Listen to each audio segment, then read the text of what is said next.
वंदे हाँ। मातरम।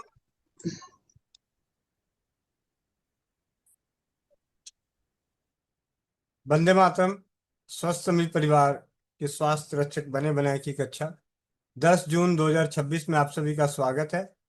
कक्षा की शुरुआत के लिए मंत्रोच्चारण के लिए कोमल पटेल बहन, वंदे मातरम गायन के लिए नीतू महेश्वरी दीदी, वंदे मातरम उद्घोष के लिए बहन मोनिका साहू। कोमल पटेल बहन। वंदे मातरम भैया, वंदे मातरम सभी को। जो भाई बहन चश्मा लगाए चश्मा निकाल लें। आंखें बंद, पीठ गर्दन सीधी, चेहरे पे मुस्कान। अपने अपने भगवान का, गुरु का ध्यान करते हुए। ओ ओ ॐ अखण्डमण्डलाकारं व्याप्तयेन चराचरं तत्पदं दर्शितं येन तस्मै श्री गुरुवे नमः। गुरु ब्रह्मा गुरु विष्णु गुरुदेव महेश्वर गुरु साक्षात् परं ब्रह्म तस्मै श्री गुरुवे नमः। तस्मै श्री गुरुवे नमः। सभी लोग अपने अपने हाथों को रब करेंगे, आंखों पे रखेंगे और एक प्यारी सी मुस्कुराहट के साथ अपनी आंखें खोलेंगे। जय श्री राम, राधे राधे, वंदे मातरम सभी को। नीतू दीदी। वंदे मातरम सभी को। वंदे मातरम, वंदे मातरम। सुजला सुफला मलयज शीतला सस्यश्यामला मातरम। वंदे मातरम। शुभ्रज्योत्स्नां पुलकितयामिनीं फुल्लकुसुमितद्रुमदलशोभिनीं सुहासिनीं सुमधुरभाषिणीं सुखदां वरदां मातरं वन्दे मातरं। वन्दे मातरम्।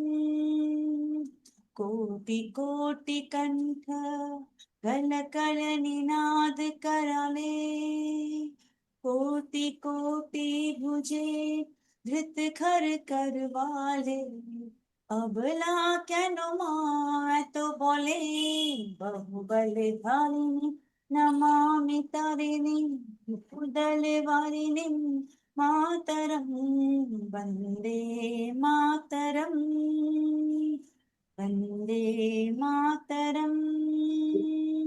तुम विद्या तुम धर्म तुम्हि हृदय तुम्हि मरणा त्वमहि प्राणा शरीरे बाहुते तुम्हि मा शक्ति हृदये तुम्हि मा भक्ति তোমার প্রতিমা গড়ি মন্দিরে মন্দিরে মাতরম বন্দে मातरम वन्दे मातरम।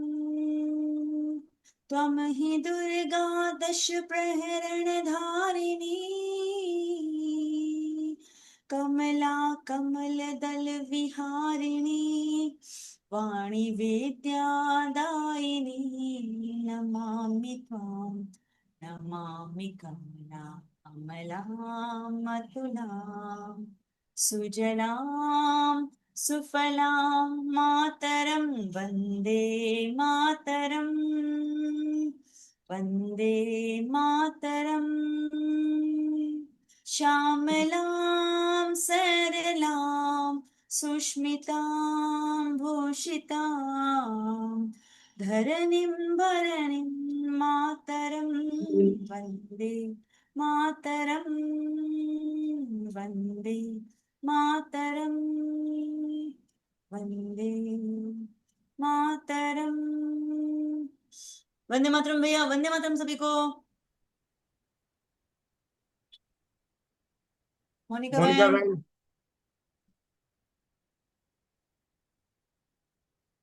चलिए, मोनिका बहन को आने में भी शायद देरी है, तो वर्षा चड्ढा दीदी नजर आ रही हैं। उनकी आवाज में वंदे मातरम का उद्घोष करते हैं।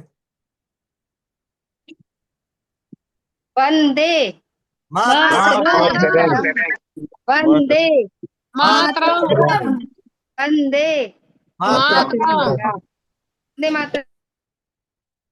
वंदे मातरम सभी को। तो आज 10 जून 2026 और स्वास्थ्य रक्षक बने बनाए की 11 बजे की कक्षा में पिछले कई दिनों से चल रही है ज्ञान की पुड़िया। तो अब ये हमारी एक सीरीज हो जाएगी। हर दिन हमें ज्ञान की पुड़िया मिला करेगी। तो ज्ञान की पुड़िया समझने के लिए, लेने के लिए मैं तो यही कहूंगा कि पूरी इस स्वास्थ्य रक्षक कक्षा में ध्यान दें ना दें, शुरू में ज्ञान की पुड़िया में जरूर दे दिया करें। और माता जी से विनती रहेगी कि आखिरी में भी दें, ताकि ये बच्चे शुरू से लेकर अंत तक रहें। नहीं तो कई बार क्या होगा, ज्ञान की पुड़िया का वो प्रसाद लेके भाग जाएंगे, गायब हो जाएंगे। तो और तो इसी के संग आज से बहुत ही तन्मयता के साथ, विश्वास के साथ इसे जीवन में अमल भी करना है। और अमल करने के बाद जो अनुभव, क्योंकि हम सभी का एक ही आधार है, स्वस्थ समृद्ध परिवार का मुख्य आधार अनुभवों को एक दूसरे के संग। आज अभी अंजू कोहली दीदी का फोन आया था, या किसी और का, मेरे को ध्यान नहीं, मैंने किनसे ये बात बताई। आ, कोई भाई आए हुए थे तो उनसे भी बात हो रही थी, तो बात बताया, बातों बातों में एक बात निकली कि सामान के आदान प्रदान से व्यापार होगा और अनुभवों के आदान प्रदान से सेवा होगी। अगर आप सेवा करना चाहते हैं तो अनुभवों का आदान प्रदान कर दें और कुछ ना करें। कुछ भी नहीं करेंगे अगर सिर्फ आप अपने जीवन में आपको जो अनुभव है उस अनुभव को सम आदान प्रदान कर दें, तो इससे बेहतर सेवा नहीं हो सकती। स्वस्थ समृद्ध परिवार के अगर यूट्यूब चैनल पे कोई अगर देखेगा तो उस चैनल पे सिर्फ यही नजर आएगा कि यहाँ अनुभवों का आदान प्रदान किया जा रहा है। ज्ञान की बातें बहुत कम रिकॉर्डेड हैं, लेकिन अनुभवों की प्रयास ज्यादा हैं कि जिससे अनुभवों से विश्वास बढ़े, ज्ञान बढ़े। तो हम सभी अभी ज्ञान की पुड़िया से ज्ञान लेंगे और इस ज्ञान को अपने जीवन में अमल करके उन अनुभवों को शेयर करेंगे। क्योंकि इसमें ना हींग लगनी है ना फिटकिरी।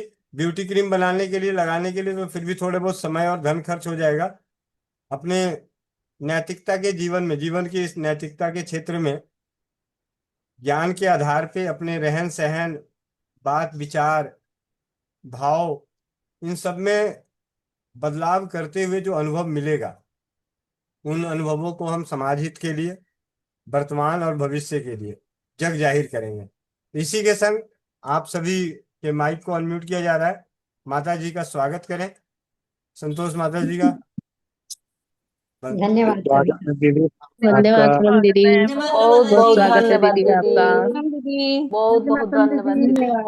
वंदे मातरम भैया को प्रणाम, और भैया ने मुझे ये बहुत मौका बहुत दिया है। धन्यवाद दीदी, जी बहुत बहुत धन्यवाद धन्यवाद सभी को। आपका। बहुत भैया ने मुझे ये मौका दिया है, ये प्लेटफॉर्म दिया है कि मैं अपनी बात कह सकूं। इतने अनुभव हैं तो मन कर।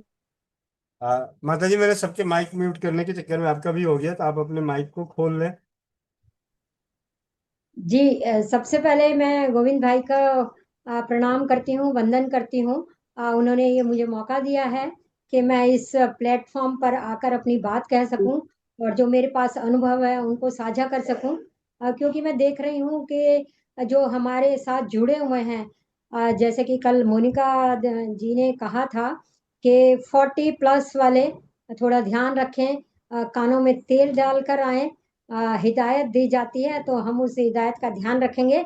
और हमारी तरफ से रिक्वेस्ट है, बाकी जो हमें मेरी छोटी बहनें हैं, भाई हैं और मेरे समकक्ष हैं, मेरे सहपाठी सहयोगी हैं, साथ पढ़ रहे हैं तो सहपाठी हैं, और साथ लेकर एक दूसरे को हाथ में हाथ लेकर एक दूसरे को सिखा रहे हैं तो सहयोगी भी हैं। तो अपने सभी सहयोगियों को, सभी सहपाठियों को मेरा नमस्कार। धन्यवाद फिर से। तो मैं आज छोटे से ज्ञान की पुड़िया देती हूँ और मैं अपना वीडियो बंद करती हूँ, क्योंकि कई बार थोड़ा नेटवर्क में इशू होता है तो ठीक से सुनाई नहीं देता है, उसके लिए माफ़ी चाहती हूँ। जी।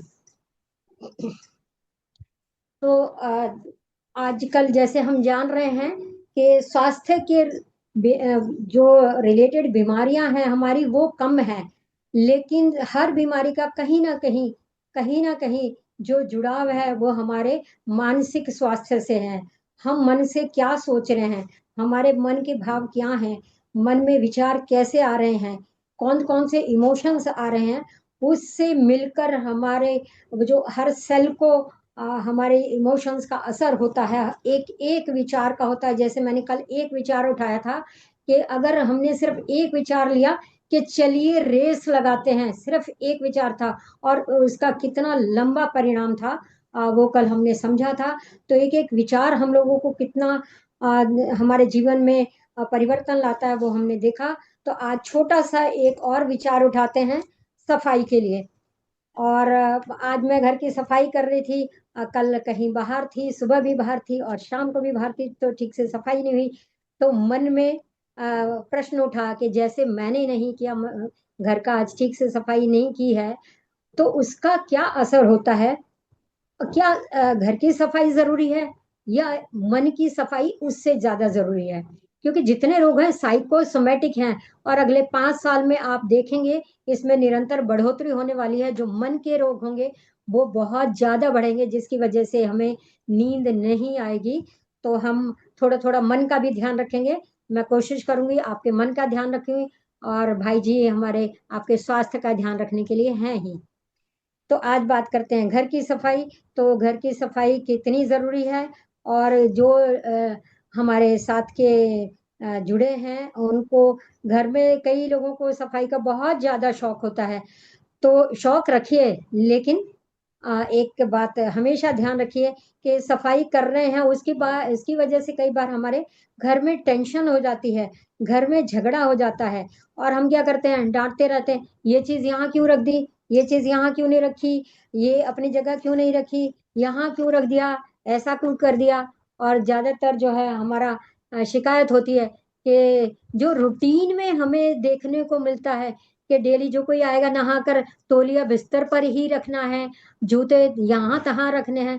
तो ये रूटीन की जो प्रॉब्लम्स हम फेस कर रहे हैं, तो उन छोटे छोटे रूटीन की प्रॉब्लम्स को फेस करने का सबसे आसान तरीका है, आपके पास दो ऑप्शंस हैं। कोई भी जिंदगी में प्रॉब्लम आए, आप ऑप्शन पर ध्यान रखिए कि कि आप ऑप्शंस पर ध्यान रखिए कि हमारे पास ऑप्शन क्या अवेलेबल है। एक लाइन लगाइए कि अगर मैं ये कर रही हूँ तो मेरे पास ऑप्शन क्या है, नहीं कर रही हूँ तो ऑप्शन क्या है। अगर मैं घर की सफाई कर रही हूँ और मैं छोटी छोटी बातों पर झगड़ा कर रही हूँ, तो मेरे पास दो ऑप्शन है। या तो मैं खुद कर लूं और मन को शांत रखूं, या मन को अशांत रखूं और शोर मचाते रहूं, उन्हें डांटती रहूं, उन्हें डपटती रहूं कि आप क्यों नहीं करते हैं। तो चॉइस आपको करनी है, पसंद आपको करना है, देखना आपको है कि मुझे सुविधा किसमें है। मन शांत रखकर मैं वो काम ठीक कर दूं, या शोर मचाकर उनसे करवा लूं, या फिर एक तरीका और है कि मन भी शांत रखूं और प्यार से काम कर लूं, या उनको समझा दूं कि देखिए उंगली अपनी तरफ कीजिए, जब भी किसी की कोई कमी बतानी हो उंगली उधर नहीं करना है। जिंदगी में ये बहुत बड़ी चीज है, प्लीज ध्यान रखिएगा, उंगली हमेशा अपनी तरफ। वो बच्चों को बताइए या बड़ों को बताइए कि आप ऐसा करते हैं तो मुझे क्या क्या असुविधा होती है, ना कि उंगली उनकी तरफ कि तुम रोज ही ऐसा करते हो, तुम्हें तो और कोई काम है नहीं, मुझे ही परेशान करने का करना है, ठेका उठा रखा है तुम लोगों ने तो ऐसे ही करना है, चेंज तो होना नहीं है जिंदगी में। तो आप उंगली उधर मत कीजिए, शिकायतें उंगली करके सामने वाले की तरफ मत कीजिए, उंगली हमेशा अपनी तरफ कीजिए, कोशिश करें। और ये कहिए कि आप जो ये एक्शन कर रहे हैं उसकी वजह से मुझे क्या असुविधा होती है। तो ये बताना उनको बहुत जरूरी है। और कई बार हमारे घर में लोग आते हैं, उनको भी टेंशन हो जाती है, भाई इनके घर जाएंगे तो देखो हमें चप्पल यहाँ रखनी है, हमें यहाँ रखनी है, हमें ये ऐसे करना है, हमें उस समय खाना खाना है, खाना खा के हमें बर्तन कौन से ठिकाने पे रखना है, हमें क्या चीज कैसे करनी है, तो उनको भी टेंशन हो जाती है। तो कई कई लोग अवॉइड करते हैं, छोड़ो ना यार, क्या जाना है, इतने सारे रेस्ट्रिक्शन है, कौन दिमाग मारे, कौन जाए। तो सफाई का शौक अच्छा है, लेकिन अति हर चीज की बुरी होती है। अपने मन को शांत करके आप कुछ भी करें, जो भी करना है मन को शांत करके करना चाहिए। और सफाई कितनी होनी चाहिए उसका कोई मापदंड तो हो नहीं सकता है। अगर हम किसी के घर गए हैं और उन्हें बहुत सफाई की आदत है, तो तो हम क्या बोलते हैं, अगर हमें सफाई की आदत है और उनका घर गंदा है तो हम कहते हैं हाय राम कितना घर गंदा रखती है, क्योंकि हमें सफाई की आदत है। हम उनके घर को अपनी नजरों से देख रहे हैं। अगर हम उनकी नजर से देखें तो उनके हिसाब से उनका घर बिल्कुल साफ सुथरा है। और अगर हमें ज्यादा सफाई देखने की आदत है तो हम क्या बोलते हैं, देखो जरा इनको सफाई करती रहती है, औरतों की काम है नहीं सारा दिन, जब देखो डस्टिंग करती रहती है, जब देखो ये करती रहती है। तो मतलब सफाई कितनी, सफाई का मापदंड क्या। तो हमारा तो कहने का मतलब ये है कि जो मैंने पैरामीटर सेट किए हैं, जो मैंने मापदंड सेट किया है, सामने वाला सफाई उस हिसाब से करे। तो उस हिसाब से कोई नहीं करेगा। सबको अपने अपने मापदंड अपने घर तक सीमित रखने चाहिए। और कितना सफाई करनी है वो डिसाइड कर लीजिए, लेकिन अपने मन को शांत रखिए। अब हम घर की सफाई की बात कर चुके, तो चलिए मन की सफाई की बात कर लेते हैं। तो क्या हमने कभी मन के बारे में सोचा है कि अगर घर में सफाई नहीं है तो उसका मन की सफाई पर, हमारे पीस ऑफ माइंड पर, हमारी मन की शांति पर कितना असर होने जा रहा है।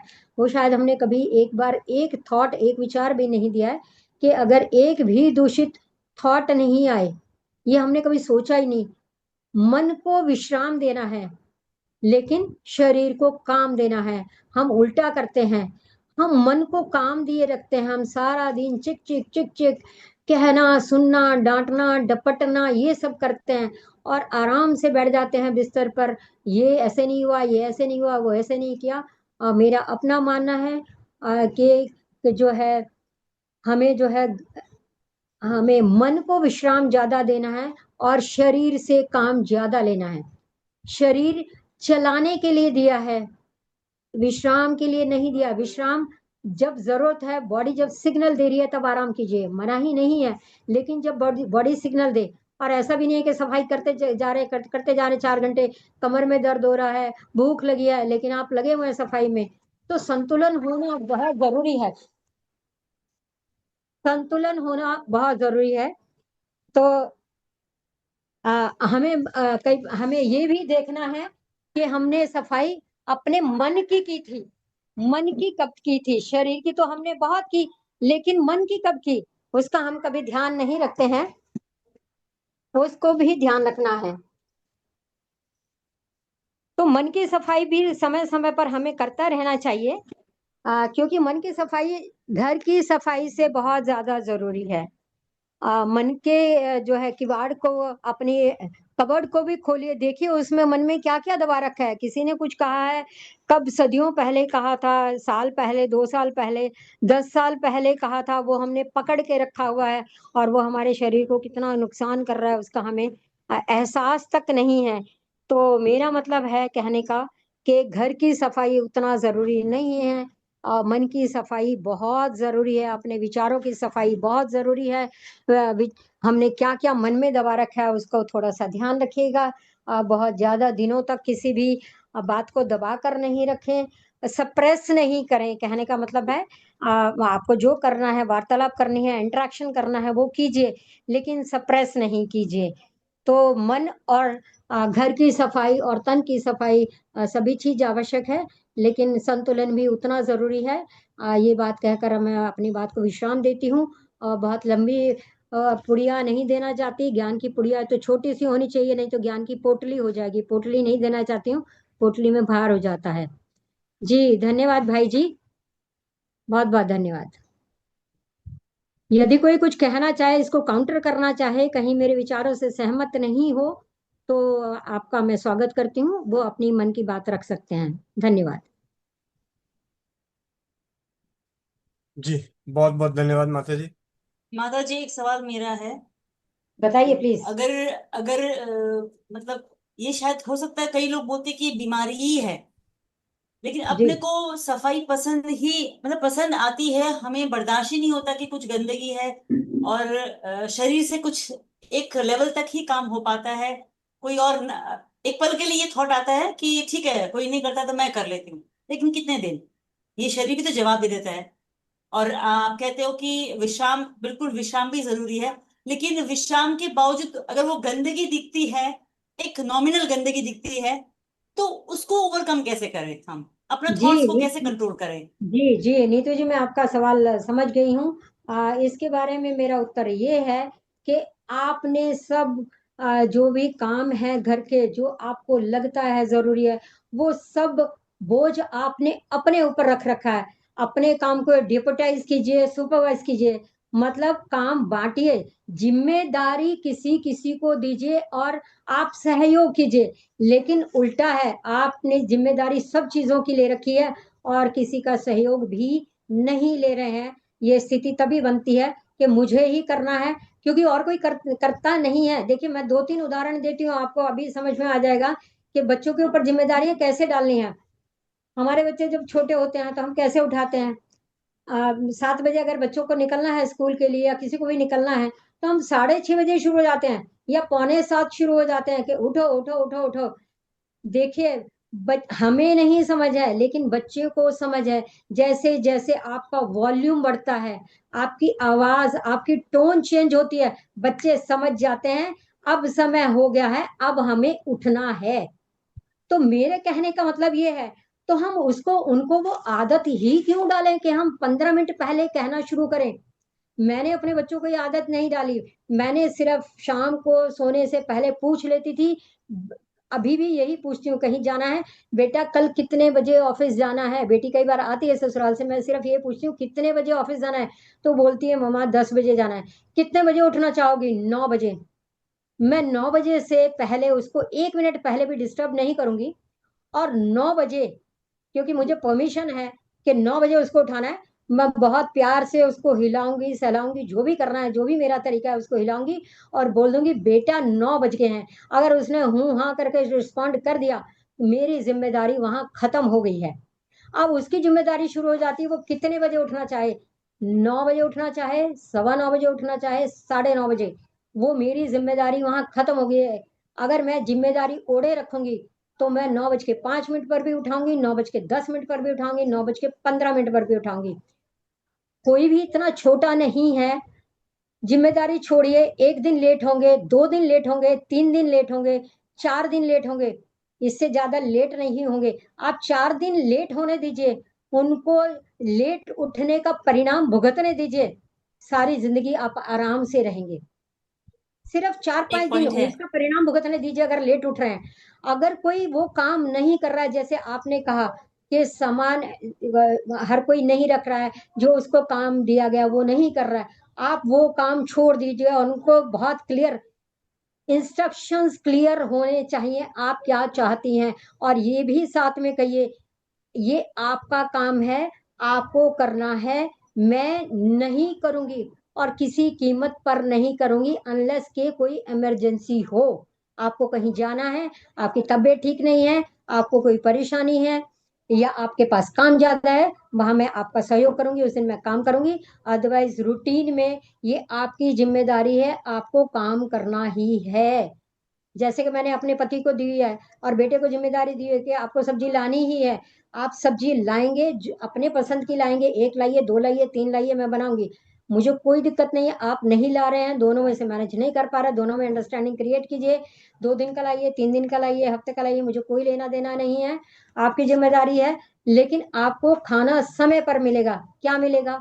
जो घर में है, राजमा मिलेगा, दाल मिलेगा, कढ़ी मिलेगी, जो घर में चीज अवेलेबल है वो आपको मिलेगी। लेकिन मैं सब्जी लेने सब्जी मंडी नहीं जाऊंगी। मेरी बहुत क्लियर इंस्ट्रक्शन है। मैनेज करते हैं, आप जिम्मेदारी डालिए। जिम्मेदारी डालेंगे तो वो प्रूव करेंगे। आप जिम्मेदारी नहीं डालते हैं, जिम्मेदारी अपने ऊपर रखते हैं, आप सहयोग कीजिए, जिम्मेदारी उनके ऊपर डालिए। हमारी सबसे बड़ी कमजोरी कि हम जिम्मेदारी अपने पास रखते हैं, सहयोग उनसे चाहते हैं। जो चीज, जो काम आप नहीं करना चाहते हैं, जिम्मेदारी उनको दीजिए, सहयोग आप दीजिए, इमरजेंसीज में आप कीजिए।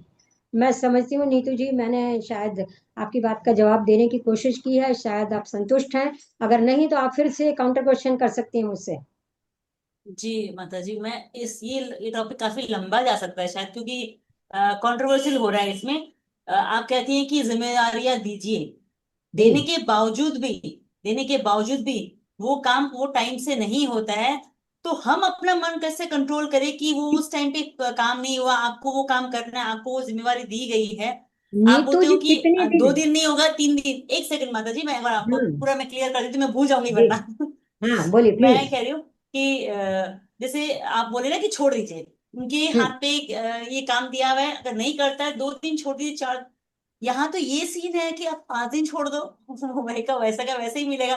तब इरिटेशन होने के बाद फिर खुद को ही लगना पड़ता है। तो ये कैसे सुधार करें? और अपने मन पे कभी ऐसा मन करता है कि चल तेरे शरीर से नहीं हो रहा तो छोड़ दे, ये मेरा मन अपने आप को मेकअप करने के लिए तैयार नहीं कि मैं कैसे छोड़ दूं, कि एक बेसिक सफाई है वो तो होनी चाहिए। मैं बहुत ज्यादा तो फिर सफाई तो नहीं मांगती, लेकिन बेसिक तो होनी चाहिए, वो कैसे मतलब जी, ये करेक्ट करें?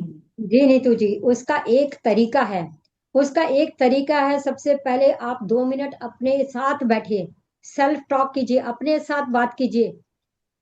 इतना इतना काम है, सबसे पहले काम को प्रायोरिटाइज कीजिए। जो सबसे इम्पोर्टेंट और सबसे मुश्किल काम है लगता है आपको, वो सबसे पहले कीजिए। ऐसा नहीं है कि सुबह छोटे छोटे आपने काम किया और बड़ा काम सबसे एंड में रह गया, वो आपको बोझ देगा और वो आपको शारीरिक रूप से भी थकाएगा और मानसिक रूप से भी थकाएगा। आप शुरुआत ऐसे काम से करें जो आपको सबसे ज्यादा बोझ देने वाला है, जब सबसे ज्यादा समय लेने वाला है। और फिर थोड़ी बहुत थकान होगी तो आप जैसे बॉडी का सिग्नल दे रहे हैं, आराम करने के लिए बीच बीच में आप आराम कीजिए। 10 मिनट लेटिए, 2 काम कीजिए, फिर 10 मिनट लेटिए, फिर 2 काम कीजिए, 10 मिनट लेटिए। लेकिन सेल्फ टॉक बहुत जरूरी है। खुद के साथ बातचीत कीजिए, मन शांत रखिए। मेरा कहने का मतलब, सबसे पहले अपने मन को उत्तर दीजिए कि वो लोग नहीं कर रहे, अब मेरे पास ऑप्शन क्या, ऑप्शन ढूंढिए, उसमें से बेस्ट ऑप्शन क्या है। But peace of mind should be on priority. आपके मन की शांति सर्वोपरि होनी चाहिए। मेरे मन की शांति दाएं बाएं नहीं हो, वो चीज सबसे ऊपर रखकर उसके बाद मैं काम करूंगी। क्योंकि मन थकता है तो शरीर भी थकता है, मन से टूटते हैं तो तन से टूटते हैं। सबसे पहले मन का ध्यान रखिए। आप मन को परेशान कर रहे हैं सबसे पहले, कोई करता ही नहीं है, मेरे से देखा ही नहीं जाता है। बैठिए, 2 मिनट समय लीजिए, अपने साथ सेल्फ टॉक कीजिए कि ऐसे ऐसे ये सामान पड़ा है, मुझे ही करना है, मैं किस प्रायोरिटी से करूंगी, किस समय कौन सा काम करूंगी, सुबह क्या जरूरी है, दोपहर को क्या जरूरी है। और जो मुझे आंखों में चुभ रहा है, जो रूटीन का आप बेसिक सफाई की बात कर रही हैं, वो उनको बीच बीच में छोटे छोटे टाइम स्लॉट्स में एडजस्ट करते हुए मैं कैसे कर सकती हूँ, ये आपको फिर अरेंज करना पड़ेगा, ये आपको सोचना पड़ेगा। अगर कोई भी सहयोग के लिए तैयार नहीं है, ये आपको सोचना पड़ेगा, क्योंकि मन आपका अशांत हो रहा है, किसी और का नहीं हो रहा है। आपको खुद बैठना पड़ेगा, अपने साथ बैठिए कि क्या मैं करना चाहती हूँ, क्या मैं कर लूंगी, किस तरह करूंगी। अगर करना चाहती हूँ, बैठिए, लेकिन मन की शांति प्रायोरिटी पर रखकर किस समय करूंगी। छोटे छोटे, ऐसा नहीं है कंटिन्यूअसली कभी भी नहीं लगना है। जब कमर कह रही है आराम कीजिए, बॉडी का सिग्नल सबसे ऊपर, स्वास्थ्य सबसे ऊपर, पहला सुख निरोगी काया, उसको इग्नोर मत कीजिए। वो फिर एक ही बार इतना बड़ा सिग्नल देगा जो आपकी समझ में नहीं आएगा, फिर आप सीधा बेड पर और पूरा घर अस्त व्यस्त। तो वो नौबत नहीं आनी चाहिए। जो काम आप छोड़ सकते हैं, अगर आपकी बॉडी आराम करने के लिए सिग्नल दे रही है, तो प्लीज सबसे पहले आराम कीजिए। छोटे छोटे टाइम स्लॉट्स में अपना काम करने की कोशिश कीजिए। जी नीतू जी, मैं समझती हूँ जी कि जी आपके बात का मैं उत्तर दे पाई हूँ। और जी अगर जी, फिर भी आप धन्यवाद। संतुष्ट नहीं है तो आप मेरे मेरे से 1 to 1 बात कर सकती हैं। जी धन्यवाद। जी जी जी, धन्यवाद।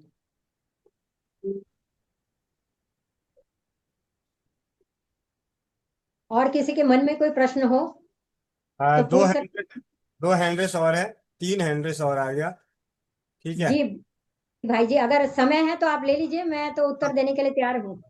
हाँ हाँ, करना है, यहाँ पे तो सीखने ही आए हैं। और नीतू दीदी को तो मैं, अगर मेरी भाषा में बात करें तो मस्त रहो, स्वस्थ रहो, जितना अपने से बनता है उतना करो।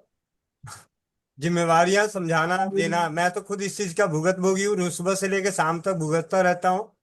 लेकिन अपने आप को मैनेज करना कि ठीक है, जिसका जो काम है बता दिया, अगर कर दिया तो ठीक है, नहीं किया तो अपने आप को इस काबिल तैयार करके रखता है, ताकि मन को दुखी नहीं करना। भाई मन दुखी होगा तो वो पता चला 2 किलो बादाम और खरीद के खाना पड़ेगा, उल्टा पड़ जाएगा और उसको पचाना भी पड़ेगा। ठीक है। स्वाति बहन। जी भैया। जी। वंदे जी मातरम स्वाति। भैया, वंदे मातरम दीदी, सभी को वंदे मातरम, राधे राधे। और प्रश्न दीदी बिल्कुल बड़े ही ध्यान से आपकी ज्ञान की पुड़िया जो आप रोज देती हैं बहुत अच्छी लगती है, बहुत ज्यादा ही अच्छी लगती है और बहुत अच्छे से सुनती भी हूँ मैं। कुछ चीजें जी इनफैक्ट सारी ही समझ आती है। और ऐसा कुछ एक मतलब एक तरह से ये प्रश्न है या मेरे भाव है, मैं नहीं समझ पा रही, पर मैं बताती हूँ, आप मुझे बताइएगा कि जी जैसे जी आपने बिल्कुल ये जो बात कही है कि समझाने की कोशिश की हमें कि मन की शांति और मन की सफाई दोनों ही चीजें बहुत ज्यादा जरूरी है। मतलब बिल्कुल सर्वप्रथम हमें अपनी मन की शांति और मन की जो सफाई है वो उस तरफ ध्यान देना जरूरी है। हालांकि घर भी जरूरी है, गृहस्थी भी जरूरी है और कई चीजें ऐसी होती है कि हमारे हाथ में भी कई बार नहीं होती। तो दीदी जी सबसे पहले सफाई के बारे में अगर मैं कहूँ तो हालांकि मैं खुद ही करती हूँ क्योंकि मैं अपने घर पे बर्तन झाड़ू वगैरह मैं कर लेती हूँ। मैं सुबह उठती हूँ तो दो आदमी इन बिन हम लोग 3 जन हैं, मेरा एक छोटा सा बच्चा है, मेरे पति परमेश्वर, मैं हूँ। तो सुबह उठती हूँ तो झाड़ू पोछा, और मुझे बहुत मजा आता है क्योंकि मैंने बचपन से काम खूब किया हुआ है। तो मुझे कभी भारी नहीं लगता। मतलब मैं ऑपरेशन के 15 दिन बाद भी उठ के घर में लग गई थी कि नहीं ये पड़ा है ये पड़ा है, तो मेरे मन में कहीं ना कहीं वो विचलित में रहती थी। जी पर आपका प्रश्न आप ये है अपना दीदी, प्रश्न करें प्लीज, अपना प्रश्न करें। जी ये है कि कई बार ऐसा होता है कि मैं कई चीजें नहीं कह पाती, मैं पति परमेश्वर को भी नहीं कह पाती और मेरे जीवन में कोई है नहीं कि मैं किसी मतलब मेरी कोई बहन हो या कोई हो कि मैं जिसे कह दूं कि हाँ आज मुझे ये तकलीफ हुई है ये। तो मैं अपनी चीजें क्या करती हूँ, मेरी थोड़ी ये शायद अच्छी आदत है या बुरी आदत पता नहीं मुझे, मैं अपने तक रखती हूँ। तो उस दौरान क्या होता है दीदी, कई बार रात को लेट से ही सोती हूँ ज्यादातर, तो उस दौरान क्या होता है मुझे कुछ अगर काम नहीं भी है तो खासकर मेरी अलमीरा या मेरे पति परमेश्वर की अलमीरा या मेरे बच्चे की अलमीरा, थोड़े बहुत भी कपड़े तय इधर उधर होते हैं या नहीं भी होते तो मेरा मन जो विचलित होता है तो मैं उस दौरान रात को, मतलब ये मुझ में है आदत कि मैं कपड़े निकाल के और वो अलमीरा ठीक करने लग जाती हूँ। तो मेरे मन में ना ये प्रश्न हमेशा आता है उस वक्त कि क्या ये अलमीरा खिंडी हुई है, ये खराब है, ये अस्थिर नहीं है, या मेरा मन अस्थिर नहीं है, इसलिए मैं अपनी जो मतलब एक होता है ना उत्तेजना यहाँ निकालने के लिए कि हाँ मैं कपड़े फोल्ड कर रही हूँ, मैं वो काम कर रही हूँ, मतलब उस दौरान मैंने ये महसूस किया है कि मुझे अभी जरूरत है कि मैं मेरी भावनाएं जो है वो कहीं व्यक्त करूँ, वो निकालूं। लेकिन उस दौरान चाहे 12:30 बज रहे हो चाहे रात के 1 बज रहे हो, मैं बैठ के अलमीरा ठीक कर रही होती हूँ, तो मैं कभी पेंटिंग बना रही होती हूँ, कई बार मेरा मन भी नहीं होता कि मैं पेंटिंग बनाऊं, इस पेंटिंग को पूरा कर दूं, मैं फिर भी वो कर रही होती हूँ सिर्फ इसलिए कि मेरे मन में कुछ ना कुछ चल रहा होता है, मुझे नींद नहीं आ रही जी होती है। तो क्या ये जी सही मैं है? आपका उत्तर, मैं आपकी बात समझ गई, आपकी भावना समझ गई, मैं उत्तर देने देना चाहती हूँ अभी। सबसे पहले आप जर्नलिंग की आदत डालिए, लिखने की आदत डालिए, आपको जो समस्या है उसको लिखिए सबसे पहले। और अभी एक ताजा ताजा आपको एक और टूल दिया गया था हमारे चौपाल में, कि आप मिरर से बात कीजिए। आप मिरर में बात कर सकते हैं। और जो आप कह रहे हैं कि मैं 12:30 बजे सोने अगर नींद नहीं आती है तो मैं अलमीरा ठीक कर रही हूँ, तो 11 से 3 के बीच में सोना बहुत जरूरी है। अगर आप उस समय नहीं सोते हैं, लंबे समय तक नहीं सोते हैं, तो आपके स्वास्थ्य को के ऊपर कितना बुरा असर डालेंगे वो आप नहीं समझ सकते हैं, क्योंकि वो डीप स्लीप का समय है जब के शरीर अपने को रिपेयर कर रहा होता है। आप रिपेयर मोड में अपने शरीर को नहीं जाने दे रही हैं। सबसे बड़ी गलती जो कि आपके शरीर पर, स्वास्थ्य पर लंबे समय तक और बहुत सारे लक्षणों के साथ आपको दिखाई देगी। आप लिखने की आदत डालिए, सेल्फ टॉक की आदत डाल दिए, खुद बैठिए, अपनी समस्या अपने से विचार कीजिए कि मेरी समस्या क्या है, उसका समाधान क्या है। आप 10 लोगों से उसके बारे में राय ले सकती हैं, लेकिन निर्णय आपका होना चाहिए, मैं इस बारे में क्या कर सकती हूँ। और आप प्लीज 11 से 3 के बीच में कोशिश कीजिए, हर हालत में सोएं, क्योंकि ये बहुत ये समय डीप स्लीप का है। अगर नहीं सोएंगी तो तैयार रहिए कि आपके शरीर पर बहुत स्वास्थ्य के हिसाब से बहुत सारे लक्षण आने वाले हैं जो आपको संभालने जी मुश्किल हो दीदी, सकते हैं। कि एक बार मेरे पति परमेश्वर ने ना मुझे एक बात कही एक दिन कि किया क्या है तुमने दिन भर घर में, किया क्या है ये, ऐसे पर करती क्या हो दिन भर घर पे, करती क्या हो। और जबकि मुझे बहुत काम होते हैं, मैं सच में बहुत व्यस्त रहती हूँ, मैं घर का भी सब कुछ करती हूँ और मैं बाहर भी भाग के चल जाती हूँ सिर्फ इसलिए क्योंकि मेरे ऊपर घर की जिम्मेदारियां हैं। तो मुझे उनकी ये कही बात ना में लग गई दीदी। और उनकी ये कही बात, तो मैंने उस दिन क्या किया, मुझे गुस्सा तो बहुत आ रहा था दीदी, सच में आ रहा था, मैं क्यों झूठ कहूंगी, क्योंकि मेरे मन में ये दिमाग में ये बात बार बार घूम रही थी कि क्या दिया इन्होंने, कि आखिर करती क्या हो। तो फिर मैंने क्या किया स्वाति दीदी, जी, मैं सच। स्वाति जी, मैं आपको यहाँ रोकना चाहूंगी। आप जी प्लीज पर्सनली मेरे से बात कर सकती हैं। आप मेरा नंबर नोट कर लें और मेरे से पर्सनली बात करें, क्योंकि चौपाल का मैं उतना समय नहीं लेना चाहती हूँ। जी जी जी आपकी समस्या एक एक करके, एक एक विचार का आपका उत्तर मैं दूंगी। मुझे कोई जी दिक्कत नहीं है। आप पर्सनली प्लीज कॉल करें। और जी मैं क्षमा चाहूंगी कि चौपाल का जी समय मैं जी उतना जी। नहीं लेना चाहती हूँ। जी भाई जी, आप अगला प्रश्न लें। वंदे मातरम सभी को। माता जी चरण स्पर्श। जी, खुश रहें। माता जी, मेरा भी एक क्वेश्चन था जी कि बताइए। जैसे अब घर में मतलब माता बहन है सभी हैं, काम करते हैं, लेकिन घर का काम करते करते भी कोई ये बोल दे, जैसे कुछ भी किसी की सहायता चाहिए कि ये काम तो औरतों का ही है, इन्होंने नहीं करना है, तो हम्म। तब तब क्या करें माता जी? अब देखिए, आपका जो घर का वातावरण ऐसा बना दिया गया है, वो एक दिन में नहीं बनाया है। किसी ने तो डिफाइन किया होगा ना, घर में सास ने, ससुर ने, जो बड़े बैठे हैं, उन्होंने डिफाइन किया है कि ये काम सिर्फ औरतें करेंगी और ये काम सिर्फ जो है घर के पुरुष लोग करेंगे। और ये डेफिनेशन आपने जब इस घर में आई हैं, वो डेफिनेशन आपने वैसी की वैसी एक्सेप्ट कर लिया, आपने स्वीकार कर लिया कि यहाँ पर ऐसे ही चलेगा। काश आपने शुरू में कहा होता, शुरू में आपने आपने किसी को अपने मन की बात कही होती। अब बहुत लंबा समय हो चुका है, मुझे लगता है जिस तरह से आप बात कर रहे हैं, आपका आपको यहाँ आए हुए बहुत समय हो चुका है। और आपने कोशिश की है बहुत ज्यादा एडजस्ट करने की। और मैं इसको एडजस्टमेंट नहीं कहती हूँ, ये इसको मजबूरी कहती हूँ कि आप मजबूरी वश कर रही हैं जो भी कुछ कर रही हैं। जब करना ही है तो मैं ये कहती हूँ, बैठिए अपने साथ बात कीजिए कि जब ये मुझे सब काम करना ही है तो बोझ समझकर क्यों, अपने परिवार की जिम्मेदारी समझकर क्यों नहीं। ये इस लाइन पर आप बैठकर एक दिन बैठिए और विचार कीजिए कि जो मुझे करना ही है, और कोई मेरे पास ऑप्शन नहीं है। घर का जो हमारा वातावरण है वो हमें अलाउ नहीं कर रहा है। घर का परिवेश, बड़ों का जो घर की परंपराएं, जो भी चीजें हैं घर में चली आ रही हैं बहुत टाइम से, सदी आपके एक दो पीढ़ियों से, आप एकदम से उसको बदल नहीं सकती हैं।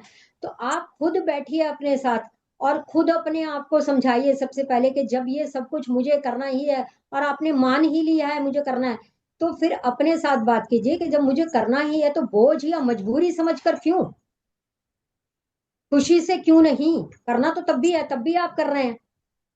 परेशान तो आप तब भी हो रहे हैं, लेकिन कम से कम मन से परेशान मत होइए। क्योंकि अगर मन से परेशान हुए हैं तो वो स्वास्थ्य पर लंबे समय पर तक अगर आप इसी स्थिति में काम करती रहेंगी तो ये आपके शरीर पर बहुत गहरा प्रभाव देने वाली हैं। और मैं इसी को कह रही हूँ कि इसी को मनोरोग कहते हैं, कि मन में जो भावनाएं आ रही हैं वही शरीर में व्यक्त हो रही हैं, वही शरीर मैनिफेस्ट कर रहा है, वही रोग के रूप में आपको दिखा रहा है कि देखिए आप संभलिए, थोड़ा सा अपने मन का ध्यान रखिए। अगर आप कहेंगे तो मैं बता दूंगी कि कौन कौन से आपके इमोशन है, कौन से आप घृणा करती हैं तो कौन सी बीमारी पैदा होती है, आप किसी से जलन करती हैं तो कौन सी बीमारी पैदा होती है, आप ये वाला इमोशन क्रिएट करती है कौन सी बीमारी होती है। अगर आपको नहीं पता है तो मैं किसी दिन ये सारा बता सकती हूँ। तो अपने इमोशंस पर, अपनी फीलिंग्स पर नियंत्रण कितना जरूरी है शायद आपको तब एहसास होगा। तो मेरा सिर्फ उत्तर इतना ही है कि आप अपने साथ बैठिए, जब काम करना ही है अपने मन को समझाइए कि जिम्मेदारी उठानी ही है, तो मन शांत करके क्यों नहीं, जब मुझे ही करना है। और नहीं तो फिर दूसरा ऑप्शन है कि आप बताइए कि मैं इतना कर सकती हूँ, इससे ज्यादा नहीं कर सकती हूँ। प्यार से बताइए, बड़ों से अदब से और अपने शब्दों का मर्यादा का ध्यान रखते हुए बड़ों से बात कीजिए। जिसकी भी घर में चलती है, सास की के अगर समझ में आता है तो सास से बात कीजिए, जिससे भी आप बात कर सकते हैं। अगर आपके यहाँ पर्दा सिस्टम नहीं है तो पुरुष वर्ग से बात करें, अपने ससुर से बात करें, पति से बात करें कि देखिए मैं इतना काम कर सकती हूँ, इससे ज्यादा मेरे काम बस की नहीं है, मेरा शरीर मेरा साथ नहीं देता है। बताइए, उनको एहसास कराइए। ऐसा नहीं है उनको एहसास नहीं होगा, आप एहसास तो कराइए कभी। दो ही तरीके हैं, या तो उनसे बात कीजिए और एहसास कराइए, और या फिर मन शांत करके मजबूरी वश नहीं, जिम्मेदारी वश, कि मेरी जिम्मेदारी है, मैं इस घर में आई हूँ और इस घर में ऐसा ही होता है, जब मैंने इस चीज को स्वीकार कर ही लिया है, तो फिर ठीक है, करना ही है। लेकिन जितना मेरा शरीर साथ देगा उतना करूंगी। ये दिमाग में बैठा लीजिए और उसके लिए सभी को कन्विंस कीजिए कि मैं इतना कर सकती हूँ, इससे ज्यादा नहीं। सॉरी जी। जी माता जी, वैसे तो मैं बोल देती हूँ, लेकिन कहते हैं कि ये काम तो आधे घंटे का है, तो आप यार, सॉरी माता जी। तो अपने काम को प्रायोरिटाइज कीजिए, प्राथमिकता दीजिए कि मैं ये पहले ये करूंगी, फिर ये करूंगी, जो छूट गया छूट गया, जो मुश्किल काम है शुरू में, जब आप थके नहीं है तब मुश्किल काम कीजिए, जब थकने लगे हैं तो फिर हल्के हल्के काम कीजिए। हम हल्के हल्के काम सुबह करते हैं, और थकावट वाले काम जो है वो हम जो है बाद के लिए छोड़ देते हैं। शरीर ज्यादा थक जाता है, मन ज्यादा थक जाता है करते करते, इरिटेशन होने लगती है, हमें चिढ़ होने लगती है, हमें गुस्सा आने लगता है। तो मैं बार बार यही कहती हूँ कि मुश्किल काम सुबह कीजिए, अपने काम को प्रायोरिटाइज कीजिए कि प्रायोरिटी क्या है, कल के लिए क्या, मैं आगे काम क्या छोड़ सकती हूँ कल के लिए। अगर आज मेरी तबीयत ठीक नहीं है तो क्या झाड़ू लगा के छोड़ सकती हूँ, पोछा के बिना चलेगा, छोड़ दीजिए, क्या दिक्कत है। अगर आज मेरी तबीयत ठीक नहीं है, क्या बिना कपड़े धोए चला सकती हूँ, कल 2 दिन के धुल जाएंगे, ठीक है। अपने शरीर के संकेतों को समझिए, मेरा सिर्फ इतना ही कहना है जी। जी माता जी, धन्यवाद। वैसे आपका जी नंबर लेना था मेरे को, तो मैं भैया जी से ले लूंगी। जी धन्यवाद। जी। जी भाई जी, कोई हैंड रेस है तो प्लीज बताएं, हाँ नहीं जी, तो हाँ जी, छुपा है आपके पास। संगीता बहन चंडीगढ़, जल्दी जल्दी आए और जल्दी जल्दी जाएं। वंदे मातरम भैया, वंदे मातरम सभी को। मैं भैया जल्दी बहनों जल्दी के, दोनों लाइनों में उत्तर हाँ दूंगी, जी हाँ जी बिल्कुल, क्योंकि टू भैया द जी पॉइंट। में दिख रहा है मुझे ये कि हिंड्रेस बढ़ते जा रहे हैं, कोई दिक्कत वाली बात नहीं है मुझे, लेकिन मैं समय ज्यादा नहीं लेना चाहूंगी। जी बताइए। जी माता जी प्रणाम, सभी को जी वंदे मातरम।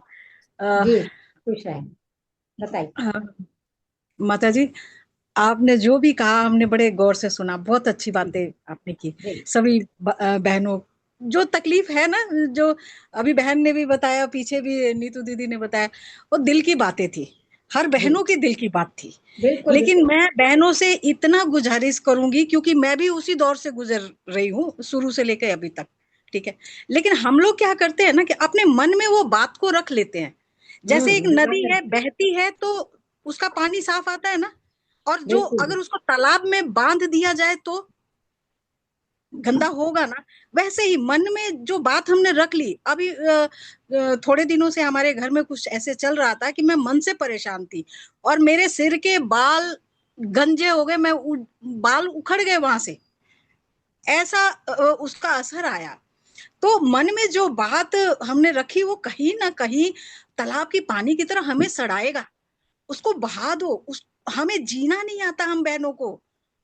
काम कब खत्म होगा, जब हम ऊपर चले जाएंगे, ठीक है, शरीर से काम करेंगे, माता जी ने बोला। मन को इतना परेशान नहीं करेंगे, हम लोग उल्टा करते हैं, मन को परेशान करते हैं। थोड़ा सा टाइम पूजा के बहाने परिवार से अलग होकर के जब बैठेंगे, तो पूजा के टाइम कोई छेड़ेगा नहीं। थोड़ा सा खुद से बात जरूरी है करना, जिसको मेडिटेशन कहते हैं, है ना। बस इतना ही मैं कहूंगी कि इसको बहता पानी बनाओ, इकट्ठा मत बहुत करो किसी मैं बात। बहुत ये बहुत कहती हूँ धन्यवाद कि जी। मेडिटेशन अगर शब्द समझ में नहीं आता है, खुद से बातचीत, मेडिटेशन का मतलब सिर्फ उतना है, जो समस्या है खुद बैठिए और उसका समाधान खुद ढूंढिए। मैं क्या कर सकती हूँ, और अगर मैंने कोई निर्णय लिया तो उसके परिणाम के लिए क्या, कौन से परिणाम के लिए तैयार हूँ। अगर करती हूँ तो क्या परिणाम आएंगे, नहीं करती हूँ तो क्या परिणाम आएंगे, और इनमें से कौन से परिणाम के लिए तैयार हूँ। बिल्कुल, अपने शुक्रिया भैया। खुद बात कीजिए। जी भाई जी। जी, बहुत बहुत धन्यवाद। विजया दीदी, विजया दीदी माइक अनम्यूट कर लें। भाई जी लगता है चौपाली आज इसमें ही खत्म हो जाएगी। कोई बात नहीं, आप अभी सबको जगा के रखूंगा। मैंने क्या बोला, जाते जाते भी कुछ देंगे। जी वंदे जी जी। मातरम। वंदे जी मातरम जी, बताइए वंदे जी। मातरम। मुझे ये समझना है कि सभी बहन लोग इनसे संतोष, क्या नाम है इनका, जी इनसे, संतोष तंवर नारायण दिल्ली से, बताइए। हाँ, संतोष तनवर नारायण, ये क्या है, आपसे क्यों संवाद की जा रही है इस तरह के प्रॉब्लम्स? आप क्या हैं? प्लीज अपना परिचय मुझे भी बताएं ना, तब फिर मैं अपनी बातें रखूंगी। नहीं नहीं, मैं सिर्फ बुक पढ़ती हूँ, मैं कुछ नहीं हूँ। गवर्नमेंट जॉब में थी, अभी रिटायर्ड हूँ, फ्री हूँ, बस उतना ही। तो मेरा परिचय आपके उतना ही है। लोग ये प्रॉब्लम्स रख करके क्या जानना चाह रहे हैं, और ये एडवाइस आपसे ही क्यों लोग ले रहे हैं? कुछ तो जरूर स्पेशलिटी होगी आपकी, तभी तो लोग आपसे पूछ नहीं, रहे मैं हैं। नहीं कह सकती हूँ उन्होंने क्या देखा है। मेरी ऐसी कोई किसी से बात पर्सनली नहीं होती है। मैं अभी जुड़ी हूँ चौपाल से, बहुत टाइम से नहीं जुड़ी हूँ। मैं इसी होली के बाद से जुड़ी हूँ। 2-4 महीने होंगे मुश्किल से, ऐसा कुछ नहीं है। आप साइकेटिस्ट हैं क्या? जी नहीं, मैं मेरे पास ऐसी कोई डिग्री नहीं है। मैंने बताया, मैं गवर्नमेंट जॉब से रिटायर हुई हूँ, मिनिस्ट्री ऑफ डिफेंस से रिटायर हुई हूँ, क्लास 1 गजेटेड ऑफिसर। मेरे पास कोई डिग्री नहीं है, सॉरी। कहाँ से रिटायर की हैं? मिनिस्ट्री ऑफ डिफेंस से, अच्छा। Integrated headquarters ministry of defence. ठीक है, जी। धन्यवाद दीदी। हाँ जी दीदी, आप थोड़े दिन में समझ जाएंगे कि हो क्या रहा है। ठीक है। संदीप कौर माता जी, जल्दी। वंदे मातरम लग गया। वंदे मातरम सभी माता जी। हम हाँ वंदे मातरम। हमें ना, हम लोग सत्संग में जाते हैं तो वहां पर एक दिन इस बात पे चर्चा बहुत हुई थी कि यदि जैसे हमें सेवा भाव, मतलब आप स्त्री हैं, आपको शुक्र मनाना चाहिए कि आपको अपने परिवार की, आपके जो बड़े घर में है, सास है, ससुर हैं, उनका सेवा का मिला, क्योंकि हमारे धर्म में सेवा का बहुत है।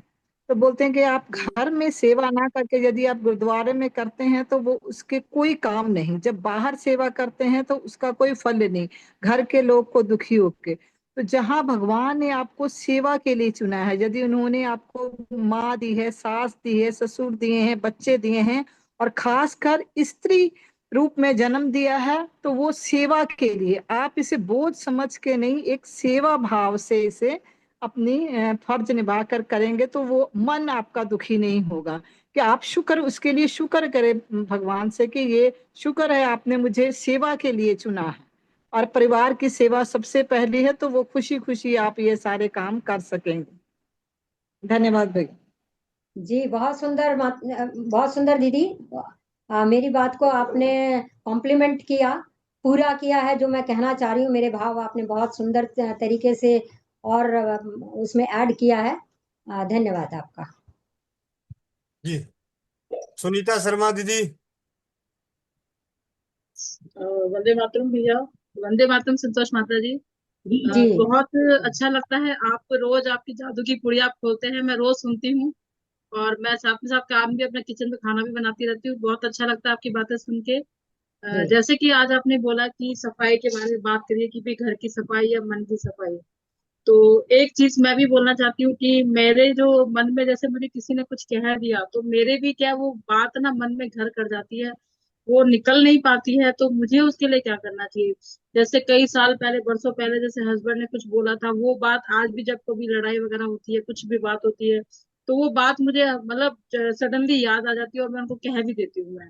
जी, तो वो मैं बात आपकी बात मेरे अंदर जी ऐसी मतलब गई हुई है कि कुछ चीजें जो है वो अंदर से नहीं निकलती है, तो उसके लिए अपन को क्या करना चाहिए?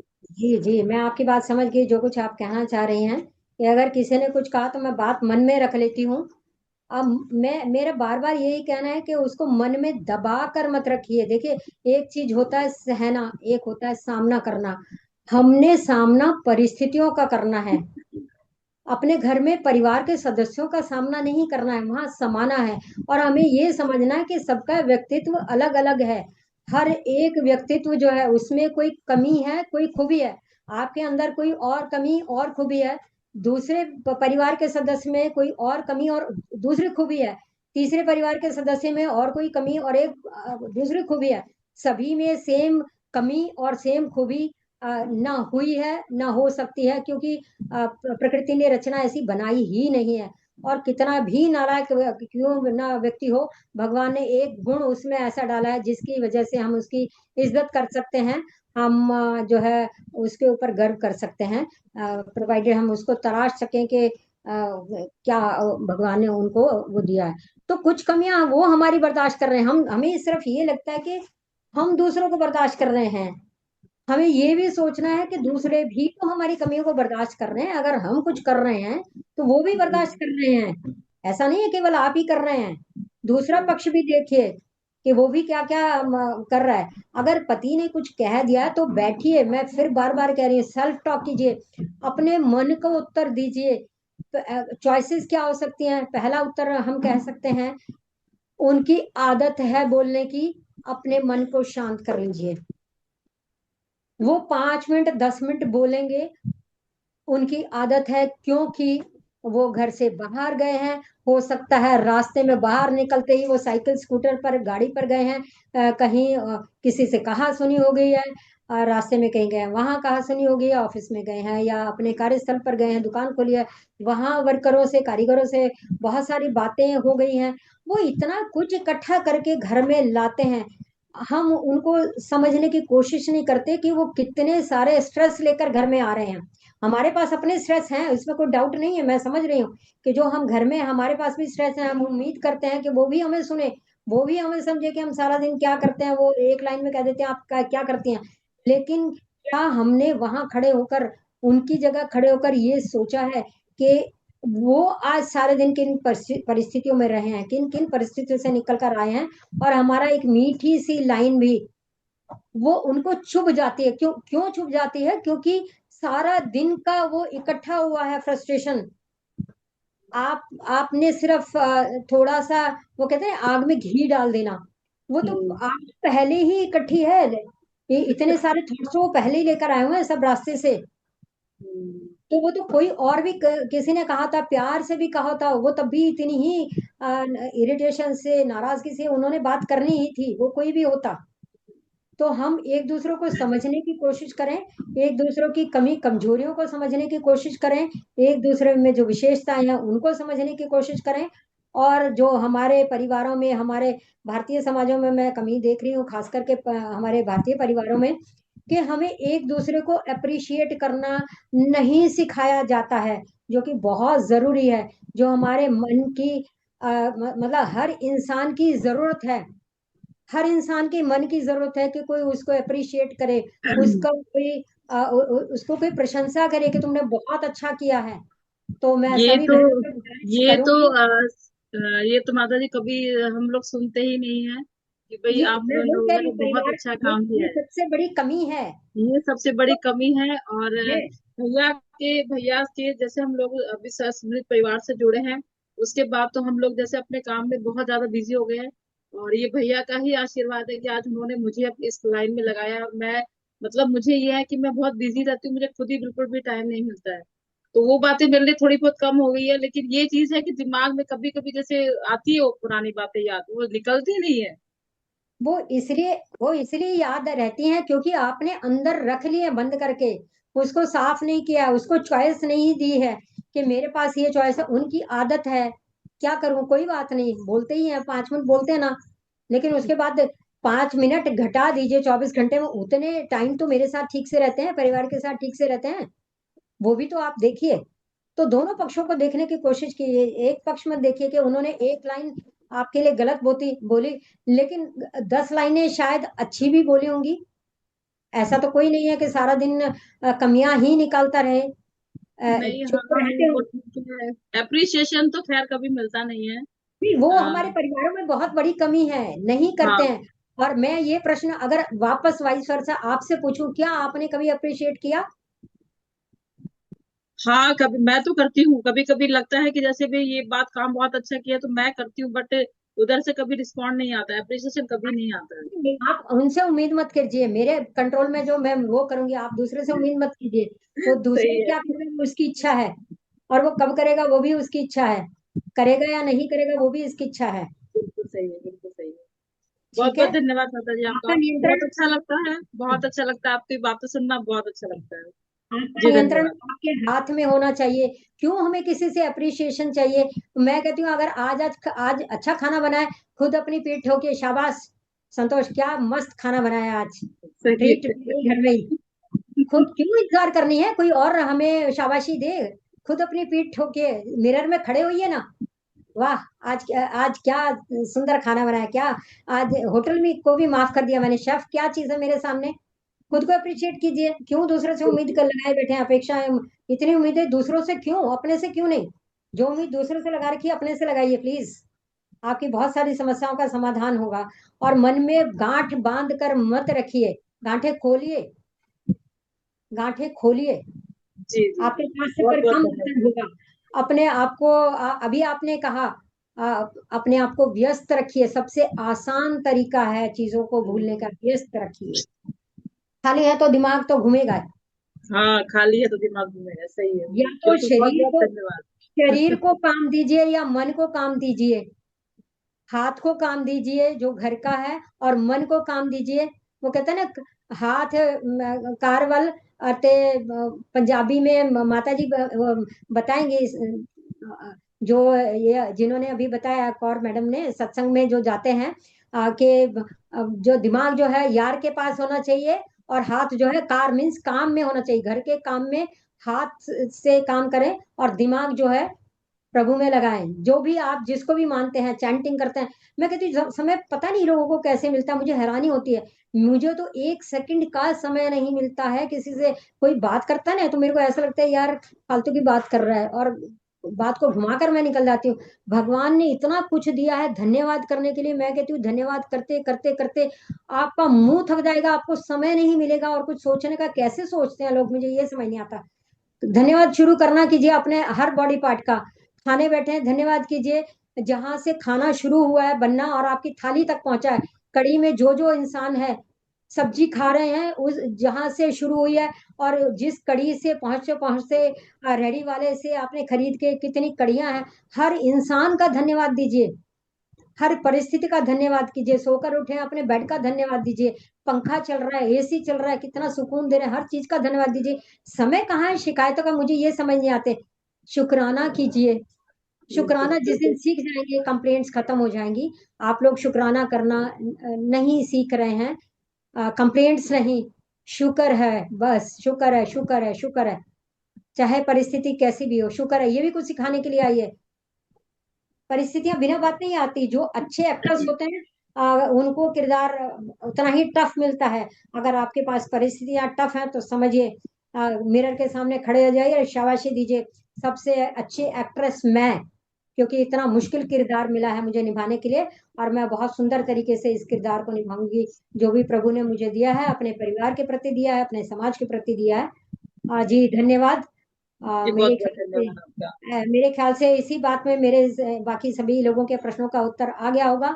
और अगर नहीं आया तो फिर भी, अगर भाई जी को ऐसा लगता है कि चौपाल आज इसी विषय पर चले, तो मुझे कोई आपत्ति नहीं है उत्तर देने में। अमरिंदर कौर दीदी। वंदे मातरम दीदी। आपकी वंदे मातरम। आपकी बातें बहुत अच्छी लगी। मैं भी उस दौर से गुजरी हूँ। मैं सभी से ये एक निवेदन करना चाहूंगी कि जब हर चीज उस परमात्मा ने, उस भगवान को, हम जिस जिस एक पत्ता भी हमारी मर्जी से नहीं हिलता, वो भी उसकी मर्जी, जो ये हो रहा है ये उसी की मर्जी से हो रहा है। अगर हम उस दिन ये समझ लें तो हमें कभी दुख ही नहीं आएगा। आज जो मैं बात कर रही हूँ उसी की मर्जी से मैं बात कर रही हूँ कि मैं अपने शब्द बोल पाऊं। अगर हम हर बात पे शुक्र है और उस कर्मों को लेके चले कि शायद कुछ था तो मुझे अच्छा करना है, तो मुझे सिर्फ अपने अच्छे कर्म करने हैं और उस भगवान से बातें करनी। जैसे स्वाति दीदी ने बोला कि रात को 1 बजे तक नहीं, अगर आप काउंटर ले लो हाथ में और सिमरन करते रहो अपने भगवान का, तो मुझे लगता है नींद आ जाएगी। क्योंकि मैं उस दौर से गुजरी हूँ और जब से मैंने उस भगवान को समझ लिया, उसको पा लिया है, तब से मुझे लगता है शायद कोई दुख ही नहीं इस दुनिया में। अगर वो सब जान जाएंगे तो शायद वो आत्मा से खुश हो जाएंगे। बस इतना ही कहना चाहूंगी। धन्यवाद दीदी। जी, मैं एक बात और कहना चाहती हूँ कि जब कोई अच्छा दौर आता है, तब हम क्यों नहीं कहते वाई मी, मेरे साथ ही ऐसा क्यों, मुझे इतनी खुशियां क्यों, मुझे इतना अच्छा परिवार क्यों, मैं इतने सुखी क्यों, मैं इतनी संपन्न क्यों। तब हम ये क्वेश्चन हम तब क्यों नहीं उठाते हैं, मेरे साथ ही ऐसा क्यों। जब थोड़ी सी परिस्थिति मेरे मन के अनुकूल नहीं, तो हम उछलना कूदना शुरू कर देते हैं, मेरे साथ ही ऐसा क्यों। जब अच्छे परिस्थितियां आती हैं, तो तब भी तो कहना चाहिए मेरे साथ ही ऐसा क्यों। तब हम ये प्रश्न क्यों नहीं उठाते हैं? ये प्रश्न तब भी उठाइए अपने मन में। जी भाई जी। जी अनीता बहन। हाँ जी भैया, वंदे मातरम, वंदे मातरम संतोष माता जी को, और वंदे मातरम सभी को। मैं बहुत बहुत धन्यवाद करना चाहूंगी संतोष माता जी का, जो इतने अच्छे विचार और इतना अच्छा अनुभव हमारे साथ शेयर कर रहे हैं। और गोविंद भैया का भी बहुत बहुत धन्यवाद करना चाहूंगी कि हमें स्वस्थ तो बना ही रहे हैं, बट हमारे जो गृहस्थ जीवन में है उतार चढ़ाव होते रहते हैं, इनसे भी मतलब हमें बाहर निकाल रहे हैं संतोष माता जी, जो इतने अच्छे विचारों से हमें अवगत करा रहे हैं। तो मैं ये कहूंगी माता जी से, मेरा बस एक ही क्वेश्चन है। कई बार आपने बोला कि जो दिमाग में क्वेश्चंस रहते हैं, तो उनको चाहे हस्बैंड से रिलेटेड हो चाहे बच्चों से रिलेटेड हो, तो काफी बार हम दिमाग में ही रख जाते हैं कि नहीं पूछते कि क्या पता इनको बुरा ना लग जाए। तो क्या उन विचारों को हम मन में ही रख लेना चाहिए या फिर उनसे साथ शेयर कर देना चाहिए? मेरा क्वेश्चन ये था। नहीं, मेरे को, मैं एक बात पूछना चाहती हूँ, क्या हम अपने पति से अपने मन की बात नहीं कर सकते? क्या हम सिर्फ ये सोचते हैं कि ये इनको अच्छा लगेगा तो मैं वही बात करूँ, वही बात तुमको जो हो पसंद वही बात करेंगे? ऐसा तो नहीं हो सकता घर गृहस्थी में। हम अपनी पसंद की भी करेंगे, कुछ उनकी पसंद की भी करेंगे, ऐसी बात नहीं है। हम दोनों के मन की करेंगे। हमें इसका मतलब ये है कि हम उनसे कहीं ना कहीं मन में डर लगता है, हम अपने मन की बात नहीं कर रहे, वो नाराज हो जाएंगे, वो हमसे बात नहीं जी करेंगे, हमसे ठीक व्यवहार नहीं करेंगे, तो हमारे पास पीछे मन में बहुत सारे डर हैं। तो डर से नहीं, रिश्ता डर के ऊपर नहीं करें, रिश्ता विश्वास के ऊपर है, श्रद्धा के ऊपर, आपस में अंडरस्टैंडिंग। नहीं, अब काफी बार ऐसे कोई बातें होती है दिल में, जो कि कभी ऐसा लगता है कोई डाउट होता है या कुछ और बातें होती हैं जो घर गृहस्थी की होती है कि शेयर करें या ना करें, कभी उनको बुरा ना लग जाए, मतलब इस वजह से थोड़ा सा मन में ही रख जाते हैं। और फिर कभी ये लगता है कि अगर कह दिया गुस्सा हो गए तो। तो कोई बात नहीं, देखिए गुस्सा होते हैं कि नहीं, मतलब प्रश्न भी आप कर रहे हैं, उत्तर भी आप ही दे रहे हैं, कि शायद गुस्सा ना हो जाए। प्रश्न तो कीजिए, सामने से उत्तर तो लीजिए। प्रश्न भी आप कर रहे हैं, उत्तर भी आप ही कर रहे हैं। आप ही अज्यूम कर रहे हैं, मान कर चल रहे हैं कि वो गुस्सा ही होंगे, और हो सकता है वो आपको इतना अच्छा समझे कि जितना अच्छा अपने आप को भी आप समझा नहीं पाएंगी, वो इतना अच्छे से आपको समझा ले। अपने मन की बात कहिए, फिर देखिए क्या वो गुस्सा होते हैं, क्या वो हर बार ही गुस्सा होते हैं? मैंने जी कई बार कहा है कि जब तवा गर्म हो तो ठंडा पानी मत डालिए। फिर से दोहरा रही हूँ, मैं अपनी बात ये हमेशा याद रखती हूँ, मेरे कानों में ये लाइन जरूर गूंजती है। हम समय ढूंढें, किस समय बात करनी है, उनका मूड देखें। आज वो देखिए, जब हमारा मूड अच्छा होता है ना, तो कितनी भी बड़ी गलती होगी घर में हम कहते हैं कोई बात नहीं बेटा, हो गया, ध्यान रखना। और लेकिन जी जब जी अपना मूड ही खराब है, तो एक छोटी सी गलती घर में कितना शोर मचता है, हमारा मन, और हम कहते हैं बड़ी बात कह दी थी, एक छोटी सी तो बात कही थी। लेकिन आपने छोटी सी बात नहीं की है, मैंने अभी बताया था कि इतने सारे वो पीछे से विचार लेकर आ रहे हैं। आपने एक विचार वो जो वो बाहर नहीं व्यक्त कर पाए हैं, वो सारा गुस्सा घर में फूट जाता है। और क्योंकि अधिकार पत्नी के ऊपर सबसे ज्यादा है, और सबसे बड़ी बात कि बाहर संबंध देता है, घर में परिवार देता है, लेकिन जैसे ही वो अपने कमरे में आते हैं, अपने बेडरूम में आते हैं, वो अपने असली स्वरूप में आ जाते हैं कि मेरी पत्नी है, मैं यहाँ कुछ भी कह सकता हूँ, किसी भी तरीके से कह सकता हूँ। तो कोई बात नहीं, कहिए, देखिए वो किस तरह बात करते हैं आपसे, डांट कर बात करते हैं, ऐसा नहीं हो सकता हर समय ही और हर परिस्थिति में डांट कर ही बात करें। उनका मूड देखिए, वो किस परिस्थिति से होकर आए हैं वो देखिए। बहुत चीजें देखनी होती हैं, हर समय हर बात नहीं की जाती। और अगर ऐसा लगता है हस्बैंड से बात नहीं कर सकते, वो नाराज होंगे, वो डांटेंगे, तो कोई ऐसी क्लोज फ्रेंड, माँ होगी, बहन होगी, चाचा ताई मामी फूफी, कोई तो होगा जो आप, जिससे आप मन की बात शेयर कर सके। कोई भी नहीं है ऐसा लगता है तो मिरर है, वो भी नहीं है तो अपनी डायरी में नोट कीजिए। और उसको हम कैसे फेस करेंगे, अगली बार अगर इस तरह की परिस्थिति आती है तो मैं उसको कैसे फेस करूंगी, किस तरीके से फेस करूंगी, वो भी तैयारी कर लीजिए मन में।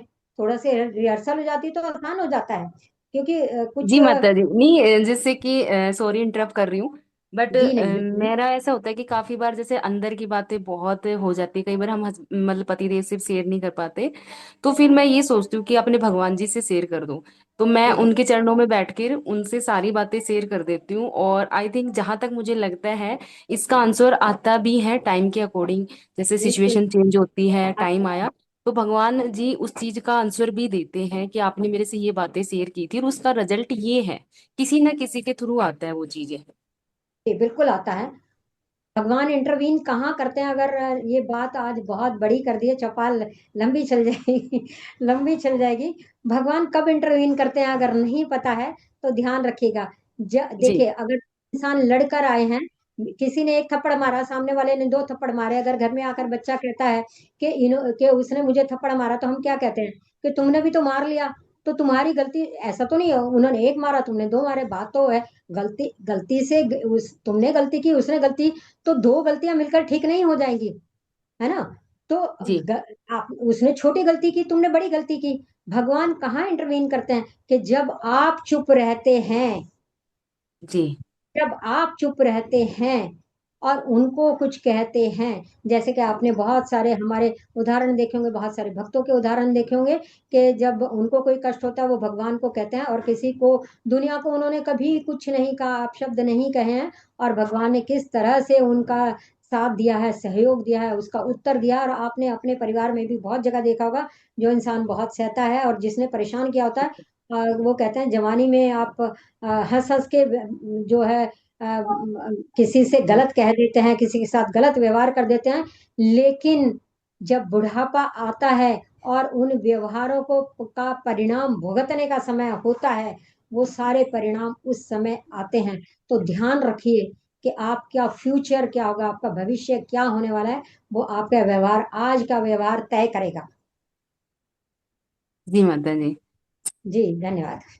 धन्यवाद माता जी, वंदे मातरम। बहुत बहुत शुक्रिया आपका जी कि धन्यवाद। मेरे सवाल का आंसर दिया। रियली दिल से धन्यवाद माता जी। कि जी ऐसे धन्यवाद। लग रहा है कि माँ के रूप में आप बैठे हो, हम आज संभालने वाले हो, और भैया बैठे हैं, मतलब ऐसे परिवार से कनेक्ट हो गए कि भैया और माँ यहाँ पे हैं, जो हम अपनी दिल की बात शेयर कर सकते हैं, जो हम किसी से नहीं कर सकते, इस परिवार के साथ कर सकते हैं।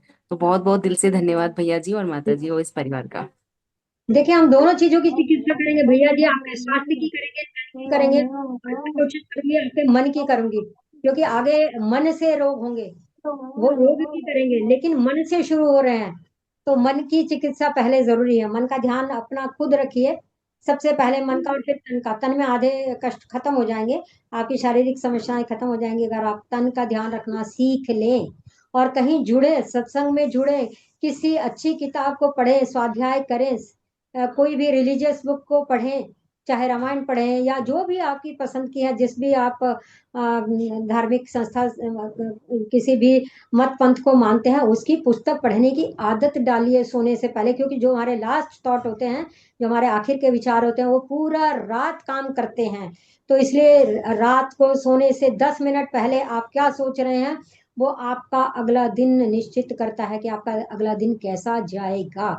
तो जब सोते हैं 10 मिनट पहले सोचिए, आज दिन में मैंने अच्छा क्या काम किया, क्या मैंने किसी की मदद की, क्या मैंने ऐसा कोई काम किया किसी के मन को सुकून मिला, क्या मैंने किसी को धन्यवाद किया, क्या मैंने अपने शरीर को धन्यवाद किया, क्या मैंने जो मटेरियलिस्टिक चीजें दिखाई दे रही हैं, भौतिक चीजें दिखाई दे रही हैं, क्या मैंने उनका धन्यवाद किया।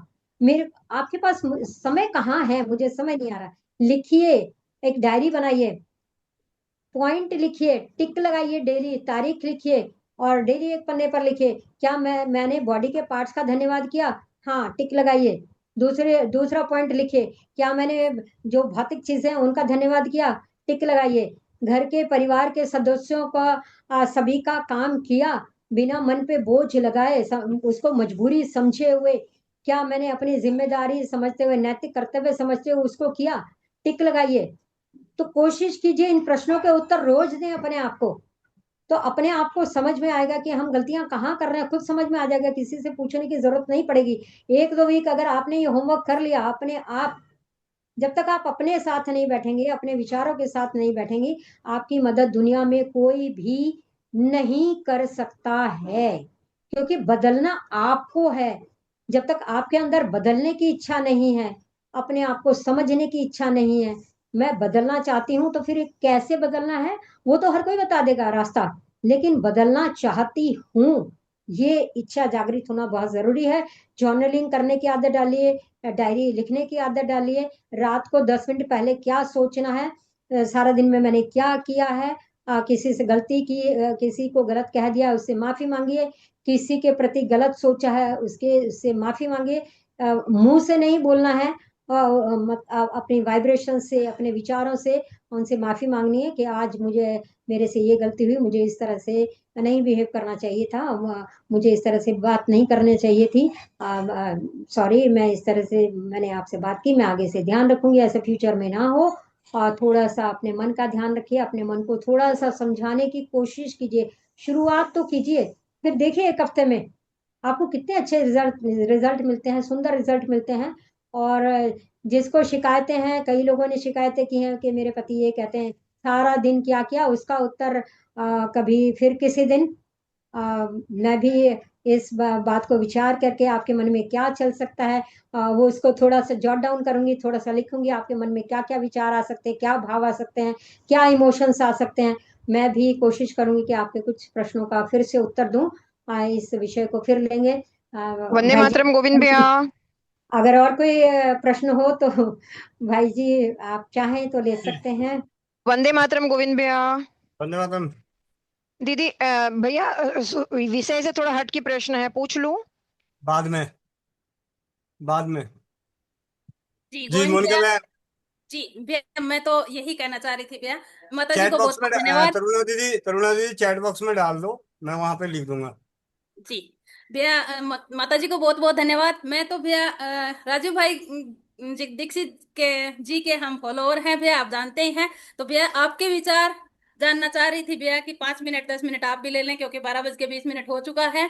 तो भैया आपके विचार सुनना चाह रही थी, इसलिए मैंने हैंड रेज किया था भैया। जी वंदे मातरम। जैसा कि अभी जो चर्चा चली है, तो इस चर्चा पे ज्ञान की पुड़िया मिली थी। यहाँ सबने अपनी शिकायतों की पुड़िया डाली है।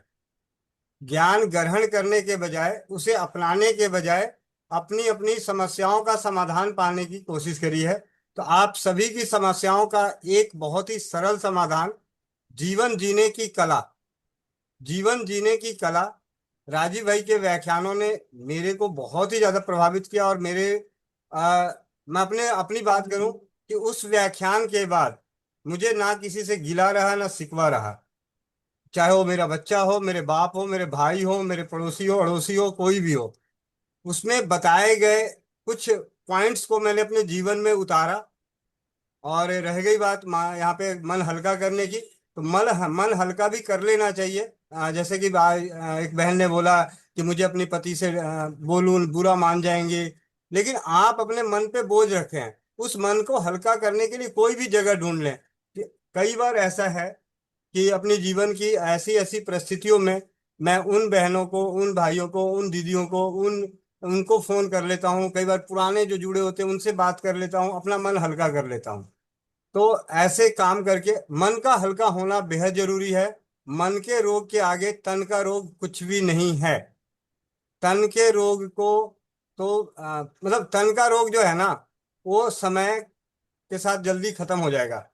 थोड़ी सी उसकी देख रेख कर लें, अच्छे से लेपन लुपन कर दें, दवाइयाँ खा लें, बड़ी बड़ी दवाइयाँ हैं, कुछ नहीं होगा तो बेहोशी वाला इंजेक्शन ले लो, पता ही नहीं चलेगा कि पैर कटा हुआ है कि क्या है। लेकिन जो मन, एक अपाहिज जो विकलांग होते हैं या सूरदास होते हैं, या जन्म से जो अंधे बहरे लंगड़े लूले होते हैं, अगर इनकी बातें करें, उनको आप देखें, किन्नर समाज को देखें, क्या क्या किन्नर समाज से तो ज्यादा बदतर स्थिति में आप लोग नहीं हैं। अगर उससे उससे बदतर स्थिति में है तब तो अलग बात है, ठीक है। तो जब किन्नर समाज खुश रह सकता है मन से, तो उसका तो तन ही पूरा बिगड़ा हुआ है, ठीक है। तो मैं यहाँ पे अब राजीव भाई का, अब मैं अपनी बात ना करते हुए राजीव भाई की आवाजों से आप लोग सुने, समझे, और इसके ऊपर ज्यादा नहीं, सिर्फ कुछ दिन एक साथ सभी पॉइंट्स को ना लें, सभी को एक साथ सोचें कि एक ही दिन में सब अप्लाई करें। तो पता चला जी ना इधर के रहोगे, गेंद की तरह लुढ़क के ऐसी जगह जाओगे पता ही नहीं रहेगा। तो धीरे धीरे अपने अंदर में उसको ग्रहण करें। 100% कोरे कागज पे लिख के दे सकता हूँ, आपका जीवन बदल जाएगा, आपका सोच बदल जाएगा, नजरिया बदल जाएगा। इंसानी रूप में है, हम इंसान हैं, ऐसा नहीं है कोई भगवान तो है नहीं, गलतियां फिर भी होगी, मन उदास फिर भी होंगे, लेकिन उन्हीं सिद्धांतों को चलने पे वो जो पहले महीना महीना साल साल भर मन के अंदर एक गांठ बनी रहती है, टीस बनी रहती है, रहीमन धागा प्रेम का मत तोड़ो चटकाए, टूटे पर ना जुड़े जुड़े पर गांठ पड़ी जाए। लेकिन मैं कहता हूं कि जुड़ेगा और गांठ भी नहीं पड़ेगा। ये वो सिद्धांत हैं जो जुड़ेगा और गांठ भी नहीं पड़ेगा, अगर आपने उन सिद्धांतों को ईमानदारी पूर्वक अपने अंदर ग्रहण कर लिया। अब आ जाते हैं थोड़ी सी इसी बात को कि आपका परिवार उन ज्ञानों से कैसे ज्ञानित हो। राजीव भाई को सुनने के बाद मुझे अपने घर में चीनी बंद करनी थी, चीनी बंद करनी थी, सबसे पहली चीज जो चीनी बंद करना था। तो मैं सुबह से लेकर शाम तक एक ही काम करता था, चीनी वाले व्याख्यान लगा देता था। भाई जिसको सुनना है सुने, नहीं सुनना है मत सुने, कान में ठेपी लगाए, जो मर्जी करे। तो मेरे पिताजी को असर किया सबसे पहले। इसी प्रकार मतलब कहने का मतलब कि खुद को सुनाने के लिए, मतलब ये कहते हैं ना कहे बेटी को सुनाए बहू को, वो वाली बात है। सुनने का बहाना आपका, लेकिन आपका भी हो जाएगा और सामने वाले के कान में भी पड़ता रहेगा, पड़ता रहेगा, पड़ता रहेगा। कभी कभी उन्हें भी उस बात का एहसास हो जाएगा कि हाँ ये बात मैं भी जरा करके देखूं। तो समय को ना गवाते हुए चलते हैं बड़े भाई के पास, राजीव भाई के पास।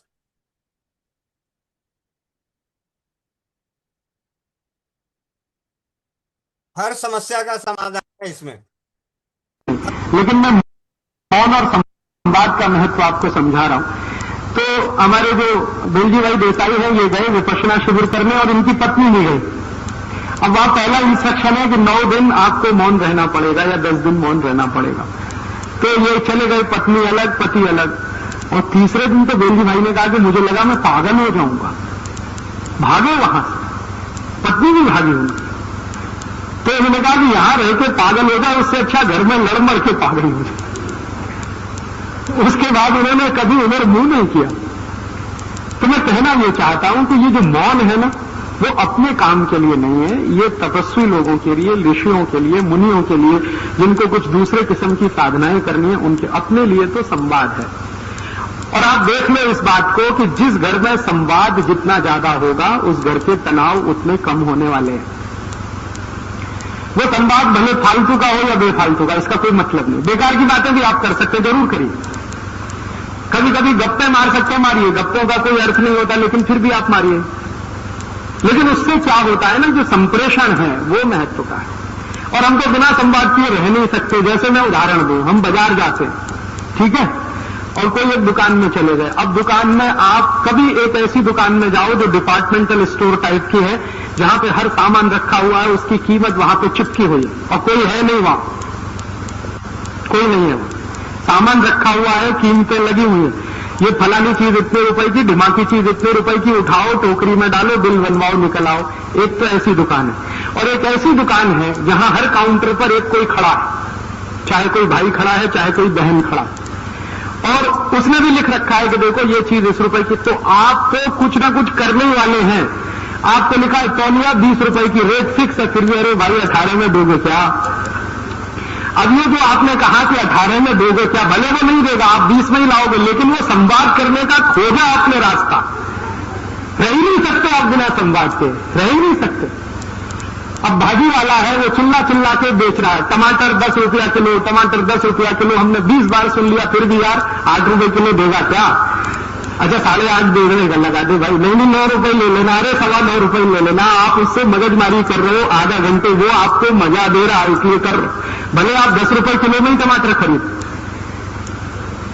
एक रिक्शा वाला है, मान लो रिक्शा चलाता है, उसका रेट फिक्स है कि 5 किलोमीटर 10 रुपए लूंगा, फिर भी आप उसके साथ मोल भाव करते हो कि नहीं करते हो? क्यों करते हो? संवाद के लिए। कोई लोग ये कहते हैं कि हम कंजूस है, कंजूस नहीं है। भाई बिना संवाद के हम रह नहीं सकते, प्रॉब्लम अपनी है, इसलिए हम उससे बातें कर रहे हैं। वो चाहे रिक्शा वाला हो, चाहे तांगे वाला हो, चाहे सब्जी बेचने वाला हो, चाहे तौलिया बेचने वाला हो, या कुछ भी बेचने वाला हो, हमें तो उससे संवाद करना ही है, क्योंकि बिना संवाद के व्यक्ति का संबंध बनता नहीं, और व्यक्ति का संबंध न बने तो ये प्रकृति से जुड़े कैसे आप? जब सबको कुटुंब मान के आप चल रहे हैं तो किसी से जुड़ाव तो हो, तो जुड़ाव होगा कैसे? वो तो संवाद से ही हो सकता है। किसी अनजाने आदमी से कैसे जुड़ेंगे आप? बिना बोले जुड़ सकते? सवाल ही नहीं उठता। हर अनजाने आदमी से आप जुड़ेंगे तो बोलकर जुड़ेंगे, और बोलने में संवाद तो आने ही वाला है। तो मैं कहना यह चाहता हूं कि अपने परिवारों में अभी क्या हुआ है, संवाद धीरे धीरे कम हो गया। ये जो हमारे कार्यकर्ता हमको शिकायत करते, राजीव भाई हमारी पत्नी मदद नहीं करती, हमारे बच्चे मदद नहीं करते, सब कार्यकर्ताओं के घरों में एक और एक प्रॉब्लम है, संवाद की कमी। संवाद करते नहीं, कुछ भी करके आएंगे बाहर, कभी घर में आकर नहीं बताएंगे हमने आज क्या किया। पत्नी पूछेगी 10 बार, अरे क्या किया, फिर भी नहीं बताया। अरे तेरे काम की चीज है, बताएं क्या किया।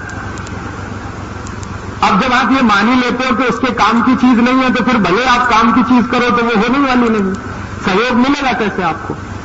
भले आपने दुनिया में तोप चलाई, घर आके बता तो दो कि मैं आज तोप चला के आया, मैंने 10 लोग मार डाले, बताओ तो सही, संवाद तो करो। और आप तो संवाद ही नहीं करोगे तो फिर तो गड़बड़ होने वाली।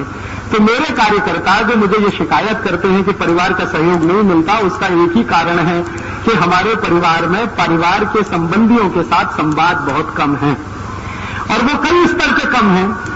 एक स्तर जैसे ये है कि आप कहीं गए, आपने बताया नहीं आप कहां गए, बस हो गया किस्सा खत्म। आप कहीं जा रहे हैं, भले आप 5 मिनट के लिए घर के बाहर जा रहे हैं, लेकिन आपने बता दिया कि मैं पोस्ट कार्ड खरीदने जा रहा हूं, तो ये संवाद ही तो हुआ। आपने तो बस जुड़ाव हो गया, हर क्षण जुड़ाव चाहिए आदमी को, और आपने बताया नहीं, आपने तो मौन धारण कर लिया। अब आप कहीं चले जाएं, भले कितना भी महत्व का काम करके आए, लेकिन आपका संवाद हुआ नहीं है, तो उस काम का घर वालों के लिए कोई मतलब नहीं है, वो कितना ही बड़ा काम आप करिए। अब उनके लिए जब उस काम का कोई मतलब नहीं है तो बेकार है आपका सब काम, आप प्रेषित ही नहीं कर पाते। कम्युनिकेशन में बहुत लैकिंग है, और ये भी एक अहंकार, बस और कुछ नहीं। हम क्यों बताएं जी, और क्यों बताएं? क्योंकि हम तो मालिक हैं इस घर के। अब वही गड़बड़ है, मालिक नहीं है भाई, आप इस घर के ट्रस्टी हैं। भगवान ने ये घर आपको थोड़े समय के लिए दिया है, हमेशा ये रहने वाला नहीं है आपके पास। मैंने आपसे कहा कोई सगा संबंधी हमेशा आपके साथ नहीं रहने वाला, कोई वस्तु आपके साथ नहीं रहने वाली, आपका शरीर आपके साथ रहने वाला नहीं, तो मालिक कैसे हो गए? मालिक तो आप तब हुए जो कोई चीज हमेशा आपके कंट्रोल में रहे। ये शरीर तक आपके कंट्रोल में नहीं रहेगा थोड़े दिन के बाद, फिर आप मालिक कैसे मानते हैं अपने आप को? तो जब हमारे मन में ये मालिकियत का भाव आता है कि ये परिवार के तो सब मुझसे छोटे हैं, क्योंकि मैं इनकी जीविका चलाता हूं, मैं इनका मालिक हूं, बस वहीं गड़बड़ हो जाती है, और वहीं से संवाद टूटता है। संवाद जहां टूटेगा वहां पर बेरुखी आएगी, और वो बेरुखी धीरे धीरे बढ़ती चली जाएगी, और कोई दिन गुस्से में फटेगी, आपके घर में टूटने की नौबत आ जाएगी। दुनिया का कोई वकील, कोई जज आपको नहीं बचा पाएगा। मेरे मित्र हैं बंबई में, ये फैमिली डिस्प्यूट सुलझाते हैं, जज हैं, वो कहते हैं कुछ समझ में नहीं आता मैं क्या करूं। तो मैंने कहा कानून की किताब के आधार पर ये नहीं हो सकता, आप बस इतना करो कि पति पत्नी को कहो कि थोड़ा अहंकार कम करके एक दूसरे से क्षमा मांगना शुरू कर दें, एक दूसरे की प्रशंसा करना शुरू कर दें, घर टूटने से अपने आप बच जाएगा। और वो कहते यही नहीं होता, वो अपना वकील लेके खड़ा, ही अपना वकील लेके खड़ा, उसका वकील ये तुर्रम का, उसका वकील ये तुर्रम, बस गया परिवार उसमें। तो वहां तक नौबत नहीं आए तो उसके लिए ये बहुत सरल है। और एक चलते चलते छोटी सी 2-3 आखिरी बातें कि अगर हम हमारे परिवार में एक भौतिक काम और कर सकें, एक भौतिक काम तो मैंने कहा कि सब साथ मिलकर खाना खाएं, संवाद के लिए वो बहुत जरूरी है। संवाद क्यों जरूरी है? क्योंकि जुड़ाव उसी से होता है आदमी का, हर क्षण संवाद हर बार नया जुड़ाव लाता है। आप कई बार महसूस करेंगे कि संवाद करते करते आपका किसी के प्रति प्रेम बढ़ता है, या किसी के प्रति आकर्षण बढ़ता है। उसको जितना कम करते जाएंगे, प्रेम भी कम होगा, आकर्षण भी कम होगा, सब चीजें कम होती जाएंगी। प्रेम तब तो कम होगा, मैंने आपसे कहा टेंशन बढ़ेंगे वगैरह वगैरह सब होगा। तो इसलिए इसका बहुत महत्व है। इसी के साथ एक चीज का और महत्व है, जो भौतिक बात है, वो ये एक दूसरे की सेवा करना।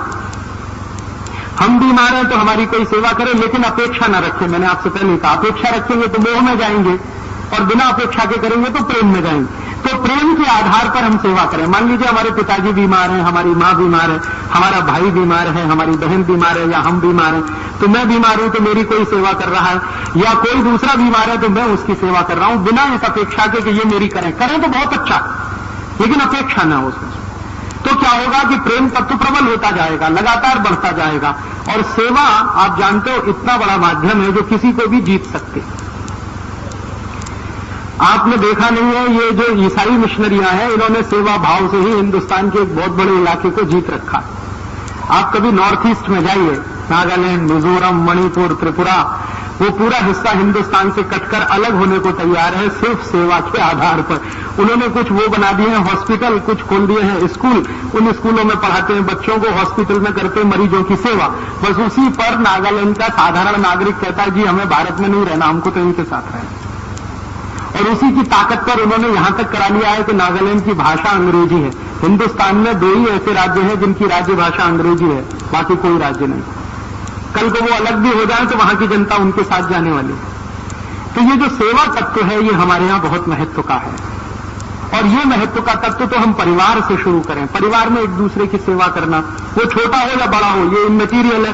क्योंकि मैंने आपसे कहा कोई छोटा नहीं, कोई बड़ा नहीं, सब ईश्वर तत्व है, सब परमात्मा के अंश है। आप उनके साथ रह रहे हैं, ये आपका सौभाग्य है, या वो आपके साथ रह रहे हैं तो ईश्वर ने आपको मौका दिया है, ट्रस्टी बनाकर इस घर में आपको भेजा। ये भाव अगर आपके मन में है तो किसी की भी सेवा करने में आपको कोई हिचक नहीं आएगी, छोटा हो या बड़ा। तो अगर आपने भौतिक रूप से ये सेवा करना, भौतिक रूप से संवाद करना, एक साथ मिलकर भोजन करना, एक साथ मिलकर बातें करना, ये कुछ छोटी छोटी भौतिक बातें करना शुरू कर दिया, बहुत सारे तनाव, बहुत सारे टेंशन, बहुत सारे परिवार के क्लेश, झगड़े सब मिट जाएंगे। मैं कहना ये चाहता हूं कि झगड़े सभी परिवार में होते हैं, कलह सभी परिवार में होती है, क्लेश सभी परिवार में होता है। कोई ऐसा परिवार दुनिया में नहीं होगा जहां झगड़े ना हो, क्लेश ना हो, कलह ना हो।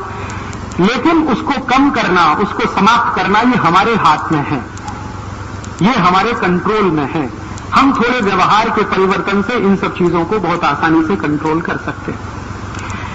चलते चलते एक छोटी सी बात और, आजकल हमारे यहां परिवार अगर चलाना है तो कर्तव्य भाव से चलेगा। अभी हमारे देश में एक गड़बड़ हो गई है, और वो गड़बड़ ये हो गई कि एक संविधान आ गया हमारे देश में, जो हमारी इच्छा से नहीं बना है। ये बिल्कुल सही बात है। We the people of India, ये सबसे बोगस बात है जो लिखी हुई है, क्योंकि हमने कभी आत्मार्पित नहीं किया। 300 लोग थे जिन्होंने इसको बना दिया और उन्होंने घोषित कर दिया कि ये हो गया। अब उसमें गड़बड़ी जो हो गई है, मूल में भूल वो ये हो गई है कि जो कुछ उसमें है वो अधिकार प्रधान है, कर्तव्य प्रधान कुछ है ही नहीं। पूरे संविधान आपको ये अधिकार, आपको ये अधिकार, आपको ये अधिकार, आपको ये अधिकार, आपको ये मौलिक अधिकार, आपको वो मौलिक अधिकार, कर्तव्य भाव उसमें नहीं है। एक जगह है बस पूरे कॉन्स्टिट्यूशन में, आर्टिकल 51, बस उसके बाद कहीं कुछ नहीं है। और अधिकारों के लिखान निकालूं तो 20 आर्टिकल है। तो ये जो अधिकार प्रधान हमने बनाया अपने संविधान को, तो सरकार भी पूरी तरह से अधिकार प्रधान है। सरकार को ये अधिकार है, सरकार को ये अधिकार है, सरकार को ये अधिकार है, सरकार को ये अधिकार है। कर्तव्य क्या है? वहां पे ठन गोपाल।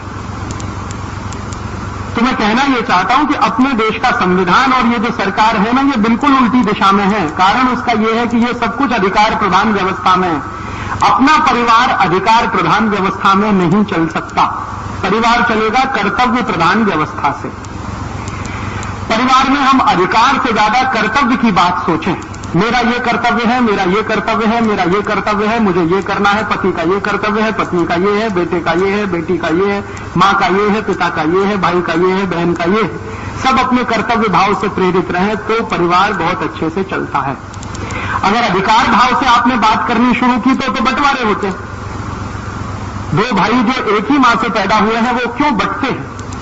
4 भाई जो एक ही मां से पैदा हुए हैं, एक ही तरह का जेनेटिक मटेरियल उनके पास है, वो आपस में झगड़े क्यों करते हैं? संपत्ति का बंटवारा क्यों करते हैं? अधिकार भावना से। मेरा अधिकार इतनी संपत्ति पर, तेरा अधिकार इतनी संपत्ति पर, मेरे हिस्से में इतना, तेरे हिस्से में इतना। तो ये जो अधिकार भावना आई है, ये अंग्रेजों की लाई हुई है हिंदुस्तान में। अगर अंग्रेज नहीं आते तो हिंदुस्तान के समाज में ये अधिकार भावना नहीं होती।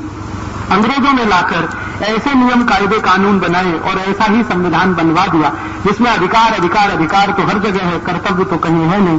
तो मैं आपसे कहना ये चाहता हूं कि आप परिवार अगर चला रहे हो तो कर्तव्य भावना से चलाओ, अधिकार भावना से नहीं। मेरा ये कर्तव्य है, मेरा ये कर्तव्य है, पिता के प्रति बेटे का ये कर्तव्य है, बेटे के प्रति पिता का ये कर्तव्य है, पत्नी के प्रति पति का कर्तव्य है, पति के प्रति पत्नी का कर्तव्य है, वगैरह वगैरह। ये जितना भी कर्तव्य भाव से आप चलेंगे, आपके परिवार में तनाव बिल्कुल नहीं होंगे। तो ये छोटी छोटी बात है, कुछ इसमें भौतिक है, स्थूल है, कुछ आत्मिक है, अंदर की है, मन की है। मन के स्तर पर थोड़ा बदलें, शरीर के स्तर पर थोड़ा बदलें, तो बहुत सुंदर तरीके से आप परिवार में चल सकते हैं। प्रसन्न रहें, प्रसन्न रखना सीखें दूसरों को। ये जो प्रेम है ना, वो प्रसन्नता का एक दूसरा हिस्सा है। कोई पूछे प्रेम का भौतिक स्वरूप बता दो, आप किसी को प्रसन्न रख सकते हैं तो प्रेम करते हैं, नहीं रख सकते हैं तो आप प्रेम नहीं करते, मोह कर सकते हैं उससे। मोह से मैंने कहा स्वार्थ पैदा होगा, स्वार्थ आगे लालच तक ले जाएगा आपको, और कहां ले जाके तोड़ेगा कोई नहीं जानता। लेकिन अगर आपने प्रेम रखा है तो प्रेम में से तो स्वार्थ कभी आने वाला नहीं, प्रेम से तो प्रसन्नता ही निकलेगी, आनंद ही निकलेगा, त्याग की भावना आएगी, कर्तव्य की भावना आएगी। जहां प्रेम प्रधान होगा वहां कर्तव्य अपने आप आ जाएगा, क्योंकि हमें दूसरे को प्रसन्न रखना है तो कर्तव्य भाव में ही रख पाएंगे, अधिकार भाव में तो नहीं रख पाएंगे। तो मेरा ये कर्तव्य है, ये मानकर मैं करूं। और अपने कर्तव्य हम सब समझते ही हैं, ऐसी कोई बड़ी बात नहीं है। सभी जीव जगत के जीव जंतुओं के प्रति हमारा जो कर्तव्य है वही कर्तव्य है हमारा सबके प्रति, जो हमारे परिवार के साथ है या कुटुंब के हिस्से। और अगर ये हम अपने परिवार में करें तो मैं मानता हूं कि आपका परिवार, हमारा परिवार एक अच्छा परिवार बन सकता है, जिसमें तनाव नहीं होंगे, कलह नहीं होगी, क्लेश नहीं होगी। कलह क्लेश कभी होगी भी तो बहुत आसानी से निकल जाएगी। मैंने आपसे कहा कि कभी कलह हो जाए, क्लेश हो जाए, क्षमा मांगने में देर मत करिए और क्षमा करने में देर मत करिए, तो आप देखेंगे 2 मिनट में सब काफूर हो जाएगा। गलतियां हर आदमी करता है, कोई आदमी आदर्श नहीं होता, न कोई स्त्री आदर्श है, न कोई पुरुष आदर्श है, न कोई बेटा आदर्श है, न कोई बाप आदर्श है। हम में से चूंकि कोई आदर्श नहीं है और हम सब परमात्मा के अंश हैं, ये मानकर अगर हम कोई भी बात करेंगे तो बहुत आसानी से क्षमा करना, क्षमा करवाना या क्षमा देना या क्षमा लेना हमें आ जाएगा। बहुत आसानी से हम प्रेम करना सीख जाएंगे, प्रशंसा करना सीख जाएंगे, सेवा बहुत आसानी से हम कर पाएंगे और परिवार को एक अच्छा स्थान बना पाएंगे जहां जो भी रहेगा कर्तव्य भाव।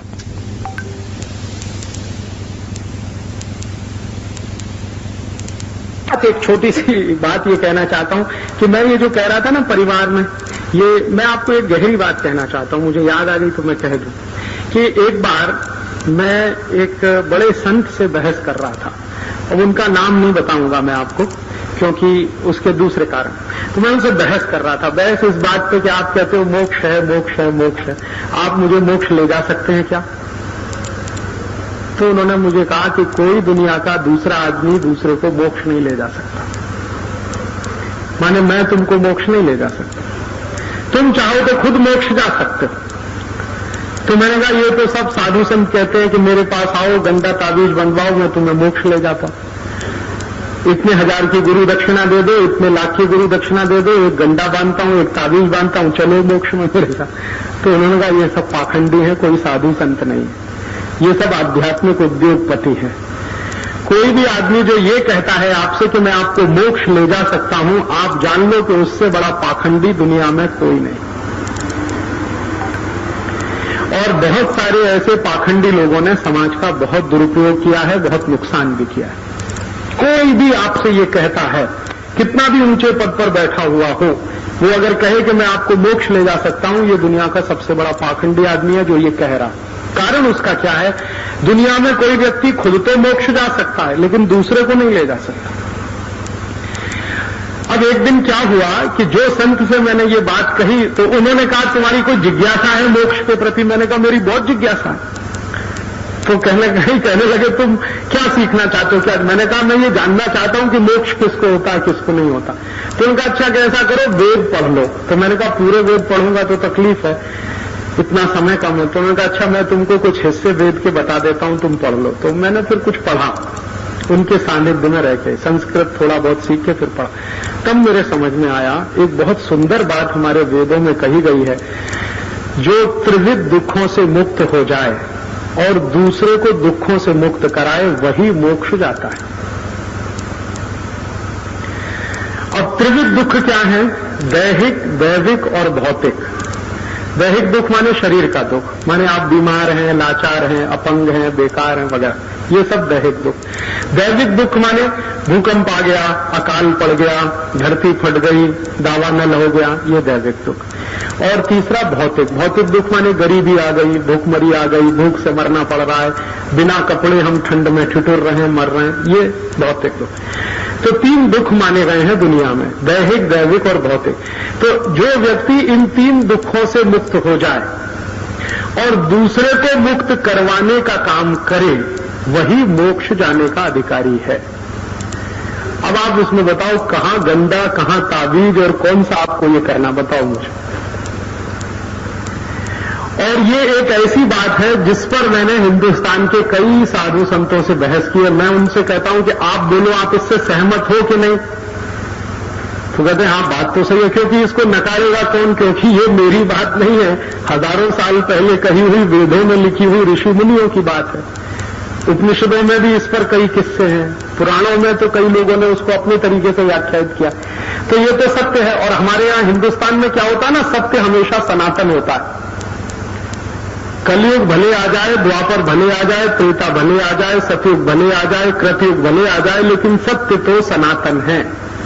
सतयुग में भी वही है, द्वापर में भी वही है, त्रेता में भी वही है, कलयुग में भी वही है, कृतयुग में भी वही है। सत्य सनातन है हमारे यहाँ, सत्य कभी बदलता नहीं। तो ये सत्य है कि जो त्रिविध दुखों से मुक्त हो जाए और दूसरों को मुक्त कराए, वही मोक्ष जाने का अधिकारी है। ये बात मेरे समझ में अभी आई है। तो अब कोई मुझे ये कहता है कि राजू भाई आप ये आजादी बचाओ आंदोलन क्यों चलाते हो? तो मैं कहता हूं मोक्ष जाने के लिए चलाता हूं। मैंने तो अब ये जवाब देना शुरू कर दिया। मैं किसी को ये कहता ही नहीं कि मैं कोई क्रांति करने वाला हूं, कि क्रांति होने वाली है, कि व्यवस्था बदलने वाली है कि नहीं बदलने। मैं तो ये कहता हूं कि भाई मैं त्रिविध दुखों से मुक्त होना चाहता हूं, दूसरों को कराना चाहता हूं, तो मैं मोक्ष जाने का अधिकारी हूं, इसलिए ये सब कर रहा हूं। आप भी अगर मेरे साथ मोक्ष चलना चाहें तो आप भी ये करिए। और हमारे यहां तो मोक्ष से ऊंची कोई चीज होती नहीं। हम कहते हैं ना जन्म जन्मांतर के दुखों से छूटना है, ये बार बार जन्म लेना, बार बार आना, फिर जन्म लेना, फिर आना, फिर जाना, ये काय को चक्कर चलाना। मोक्ष ही ले लो ना, हमेशा के लिए खत्म किस्सा। तो मोक्ष आप चलो, मैं भी चलूं, पूरा देश चले, तो इसका एक ही शर्त है कि आप त्रिविध दुखों से मुक्त हो जाओ और दूसरे को कराओ। तो आप दैहिक दुख से मुक्त हो जाओ। दैहिक दुख माने आपके शरीर में कोई कष्ट न रहे, तो आप संपूर्ण स्वस्थ रहो। दूसरा, दैविक दुखों से मुक्त हो जाओ, माने कहीं भूकंप आ गया, धरती कंप आ गया, भूचाल आ गया और उसमें आप फंस गए हैं, तो उस दुख से मुक्त हो और दूसरे को भी करा दो। कोई भूकंप में मर गया है, कोई भूकंप में फंस गया, उसकी मदद कर दो, वो भी दुख से बाहर आ जाए। और भौतिक दुख से माने गरीबी, भूखमरी, बेकारी से आप दूर हो जाओ और दूसरे को भी दूर कराओ। तो ये 3 काम आप करो, 3 काम मैं करता हूं, हम दोनों मोक्ष चलेंगे, पूरे हिंदुस्तान का 105 करोड़ का मोक्ष हो जाए। अब अगर आपको ये बात समझ में आती है कि मोक्ष जाने का ये रास्ता है, तो आपको वही करना पड़ेगा जो मैं कर रहा हूं। क्योंकि दैहिक दुख से आप मुक्त हो गए, ठीक है, आपने योग किया, प्राणायाम किया, आपने साधना की, दवा खाई, ये किया, आप तो दैहिक दुख से मुक्त हो गए। लेकिन दूसरे को अगर नहीं कराया तो आप तो रह गए हैं, तो फिर तो मोक्ष नहीं होने वाला। तो आप हो जाओ मुक्त, फिर दूसरे को करा दो। आप दैविक दुख से मुक्त हो जाओ, दूसरे को करा दो। भौतिक दुख से मुक्त हो जाओ, दूसरे को करा दो। तो आप भी मोक्ष चलो, मैं भी मोक्ष चलूं, ये बार बार जन्म जन्म का चक्कर ही फट जाए। तो इसलिए ये आजादी बचाओ आंदोलन में करता हूं। अभी मुझे इसका बहुत अच्छा जवाब मिल गया। कोई पूछता है ये आप क्यों करते हो? कोई कहता राजीव भाई के मन में प्रधानमंत्री बनने की इच्छा है, कोई कहता ये एक दिन पार्लियामेंट में जाने वाले हैं, कोई कहता ये कोई पार्टी बनाने वाले हैं, कोई कहता ये मंत्रिमंडल बनाने वाले हैं। अभी मैं सबको कहने वाला हूं कि मेरी एक ही इच्छा है कि मुझे मोक्ष हो जाए, माने अगली बार मुझे जन्म न लेना पड़े। तो उसके लिए तो ये शर्त है और वो शर्त की पूर्ति मैं कर रहा हूं, उसी के लिए ये आजादी बचाओ आंदोलन चला रहा हूं। तो आप अगर इस तरह का कोई काम करें अपने जीवन में, तो आप भी इन 3 दुखों से मुक्त होंगे, दूसरे को कराएंगे। तो इसके लिए हम आजादी बचाओ आंदोलन चलाते हैं। अब आप इसमें कुछ अगर मदद कर सकें तो करिए। क्या क्या मदद कर सकते हैं, हम दूसरों का दुख दूर करने के लिए क्या क्या करते हैं। जैसे बहुत सारे गरीब लोग हैं देश में, बेरोजगार हैं, उनको ज्यादा से ज्यादा रोजगार मिले उसके लिए रात दिन हम लगे रहते हैं। तो कैसे हो, वो कुछ सामान बनाए, उनका सामान बाजार में बिके, वो सामान बेचकर उनको मुनाफा हो ताकि उनका जीवन चले। तो इसलिए हम छोटे छोटे उद्योग, कुटीर उद्योगों को समर्थन देते हैं और लोगों से कहते हैं कि ये बड़े बड़े विदेशी माल मत खरीदो, छोटे छोटे स्वदेशी कुटीर उद्योगों का माल खरीदो ताकि उन गरीबों का रोजगार बने, उनका भौतिक दुख दूर हो जाए। इसी तरह से दैविक दुख दूर करने के लिए अभी जब भूकंप आया, आपने शायद सुना होगा, भयंकर भूकंप आया गुजरात में, तो हम सब आजादी बचाओ आंदोलन के कार्यकर्ता 3 महीने अपना सारा काम धाम छोड़कर वहां गए। और क्यों गए कि जिनके ऊपर वो दैविक आपत्ति आई है उनको थोड़ा मदद करें, उनका थोड़ा दुख दूर करें। तो दवाएं बांटने का काम हमने किया। और किसी ने मुझे कहा कि आप ये क्यों करते हो, तो मैंने कभी ये नहीं कहा कि हम ये स्वार्थ के लिए, हमने कहा कि भैया हम तो इसलिए करते हैं कि हमें मोक्ष जाना, हमें मालूम है कि इनको दैविक दुख आया है। अब इनका दैविक दुख अगर हम दूर करा दें तो हमें मोक्ष जाने की एक सीढ़ी आगे मिल जाएगी। तो इसलिए तो हम ये करते हैं, इसलिए नहीं कर रहे हैं कि हमें कोई परोपकार करना है।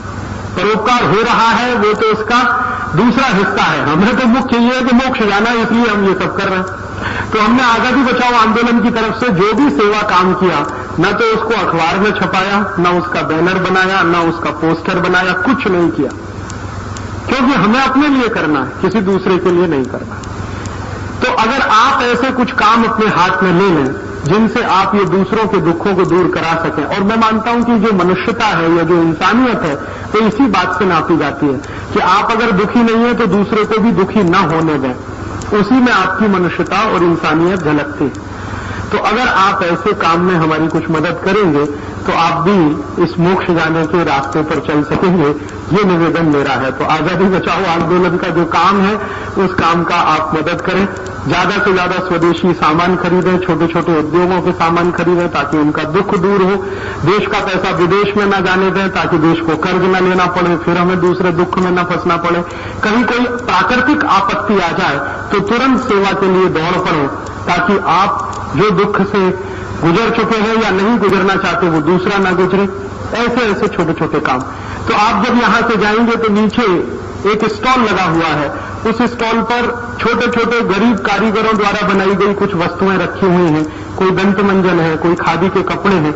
10-12 गरीब कार्यकर्ता हमारे सेवाग्राम आश्रम में खादी बनाते हैं और वो खादी के कपड़े यहाँ पर आए हैं। आप अगर उनको खरीदेंगे तो कुछ 10-11 जो गरीब कार्यकर्ता हैं उनका भौतिक दुख आप दूर कर सकेंगे, और वो भौतिक दुख आपने दूर किया तो उनके लिए एक रास्ता खुलेगा और आपके लिए भी एक रास्ता खुलेगा।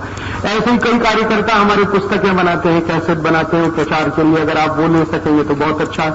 कुछ कार्यकर्ता अखबार छपाते हैं, उन अखबारों में ये सब खबरें आती हैं कि हम कहाँ क्या कर रहे हैं, वो अखबार के अगर आप मेंबर बन सकेंगे तो ये उनके लिए एक रास्ता खुलेगा। तो आप मदद रूप साबित हों ऐसे लोगों के जो कुछ ना कुछ दुख में फंसे हैं, बेरोजगारी के कारण, गरीबी के कारण, भुखमरी के कारण। तो ऐसे ही गरीब बेरोजगार लोगों की गरीबी बेकारी दूर करने के क्रम में हम ये सारा काम करते हैं स्वदेशी का। उस काम में आप भी सहयोग करेंगे तो शायद हम और आप एक ही पथ के अनुगामी बन सकेंगे और कोई बड़े उद्देश्य को हासिल कर सकेंगे। इतना ही कहकर आप सबका बहुत आभार, धन्यवाद। आपने बहुत शांति से सुना, बहुत आभार।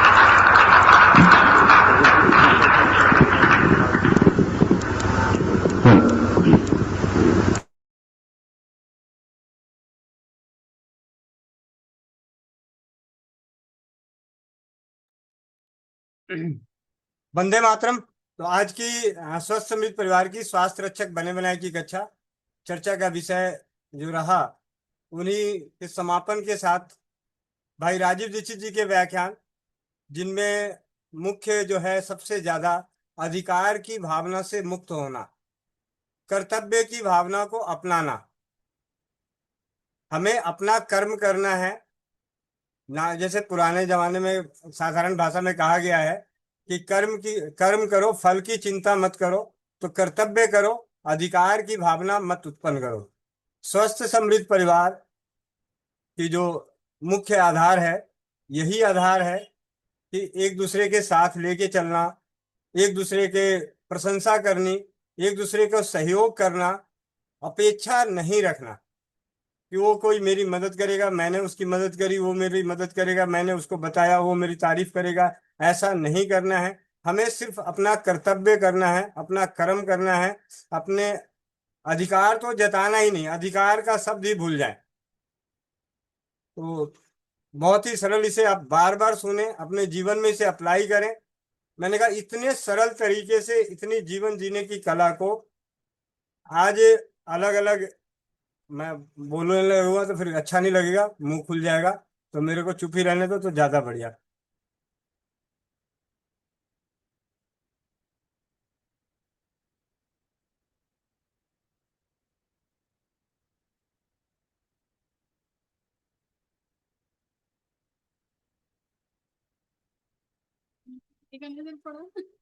रूना दीदी आई हुई है, बाप।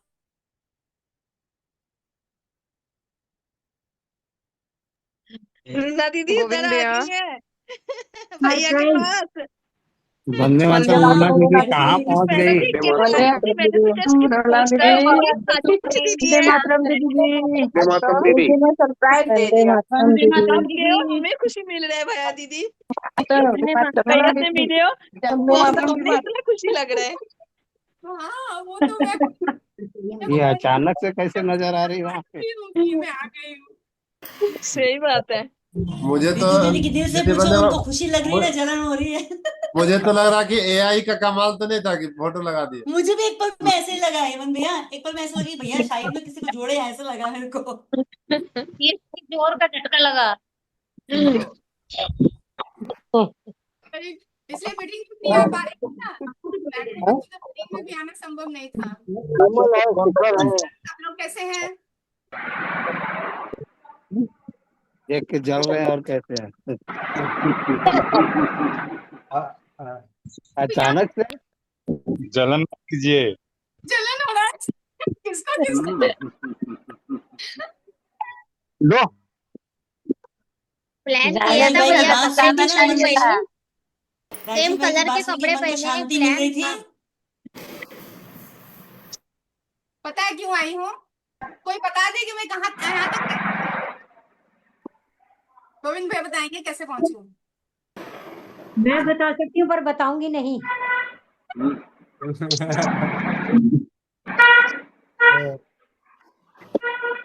और रीना जी आपने बताया होता तो मैं आज वहीं होती, मैं कल भाई जी से मिलती नहीं हूँ। ये दीदी माता जी कल ही आ गई। क्या गई है? आप कहीं, आप कितनी देर है? मैं अभी आ सकती हूँ। अभी तो है। कितने देर रहेंगे? डाल देंगे एक दूसरे की। हाँ कितने बजे? खाने का प्लानिंग कीजिए ना बस। ठीक है, ठीक है ओके। और क्या ऐसे करोगे ना कोई खेलेगा नहीं तुम्हारे साथ। तो चलते हैं समापन की ओर। और तरुणा दीदी, आपका जो सवाल आया था आपको पर्सनल में जवाब दे दिया हूँ। ठीक है, आप वो सारी चीजें उन्हें कराएं और पूरी तरह से स्वस्थ हो जाएंगे। और समापन के लिए कोमल पटेल बहन अगर हैं तो करा दें, नहीं तो नीतू महेश्वरी दीदी यहाँ तो हमारे पास बगल में ही बैठी पड़ी हैं। रुना दीदी। हाँ। नीतू दीदी।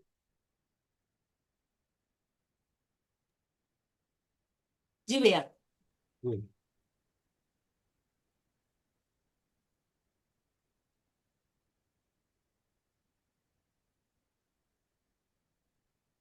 सभी को अपने चश्मा उतार लें, आंखें बंद, पीठ गर्दन सीधी, चेहरे पे मुस्कान। एक लंबी गहरी सांस के साथ 3 बार ओम का उच्चारण करेंगे। ओ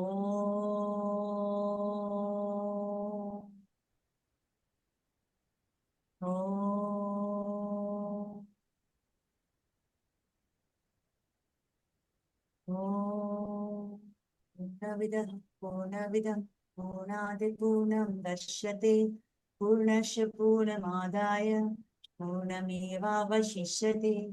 ॐ द्यो शान्ति, अंतरिक्ष शान्ति, पृथिवी शान्ति, रापः शान्तिः, औषधयः शान्तिः, वनस्पतयः शान्ति, विश्वय देवा शान्ति, ब्रह्मा शांति सर्वं शांति शांतिरेव शांति क्षमा शांतिरेधि ओम शांति शांति शांति ओम। सभी को अपने हाथ को रब करेंगे, आंखों पे रखेंगे और एक प्यारे सी मुस्कान के साथ में आंखें खोलेंगे। वंदे मातरम भैया। वंदे मातरम, वंदे मातरम। वंदे मातरम भैया, बहुत बहुत धन्यवाद। वंदे मातरम। पीछे कौन दिखाई दे रही है भैया? वंदे मातरम तो ठीक है भैया, ये पीछे वाला क्या है? हम तो सोचे कि एआई जो है अस्टील फोटो चेंज करता है, यहाँ तो वर्चुअल फोटो भी चेंज कर रहा है एआई। भैया ये नहीं चलेगी भैया। ये ओरिजिनल फोटो भैया है। 30 नवंबर तो नहीं है भैया, ये 30 नवंबर तो नहीं है। और वो भी बहन बिना बताए, ये बात गलत है बहन। सरप्राइज नहीं ये ठीक है, वो तो सरप्राइज तो होना चाहिए, वो सही है ना? हमें तो बता देती ना, भैया को सरप्राइज कर देती। नहीं नहीं मोनिका बहन इतना वो मत, शांत रहो, कोई बात नहीं, हम भी पहुंचेंगे कभी। बहन क्या करे, अभी भी वीडियो सुनी है, थोड़ी देर हम लोग भैया की हॉट सीट में बैठ के मैं मजे ली हूँ, पता है। वीडियो सुनी है, तब भी बातें आ रही है बहन। हमारा वो सौभाग्य मिला नहीं ना हमें। नहीं मैं पहुंची आ गई। मातरम सभी को एक भैया को किया जाए। वंदे मातरम, वंदे मातरम। भैया की पेट पूजा कर दिया जाए। आ रहे हैं रूना दीदी के आ रहे हैं। जल्दी आओ। और भैया बहुत बहुत धन्यवाद। इस वीडियो को भैया हर 15 दिन के बाद एक बार चला दिया करें। ये मैंने बहुत बार सुनी है भैया, इसमें कोई शक नहीं। और परमपिता परमेश्वर की असीम कृपा है भैया, जब भी उलझती हूँ इसी को सुनती हूँ, कहीं पे भी अटकती हूँ, ऐसी बात नहीं है। घर गृहस्थी है, परिवार है, सब कुछ है, अटक जाते हैं। कई बार लगता है कि कहीं ना कहीं दूसरे की गलती है, फिर इसको सुन लेती हूँ भैया, तो मन में होता है कि कहीं ठीक है, सब ठीक है, बाकी सब ठीक है।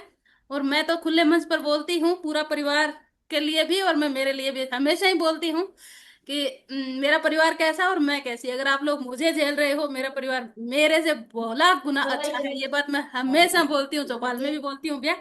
और इस वीडियो को भैया आपसे हाथ जोड़कर मेरा निवेदन है, हर 15 दिन के बाद एक दिन इसको आप ऑडियो प्ले कर दिया करें। जिस दिन कोई आपको लगता है कि मैं कहीं बाहर जा रहा हूँ, हमें ज्ञान की जरूरत है। एक घर में जैसे पिता नहीं होते हो, पर पिता की जगह कुछ न कुछ दे के जाते हैं ना, कि मैं जा रहा हूँ, ये आपके लिए ये है, वो वाले काम करने के लिए भैया। तो आप इसको चला दिया करें, तो हमें थोड़ा सा दिमाग खुलता रहेगा। और जरूरत है भैया, आप इस चीजों से ऊपर उठ गए हो, इसलिए आपको जरूरत नहीं है भैया। हम अभी तक इसी दलदल में हैं, तो भैया हमें इस चीज की बहुत जरूरत है। हमें आप सुना दिया करें, समझा दिया करें, ताकि थोड़ा सा हम समझ जाएं। जी भैया।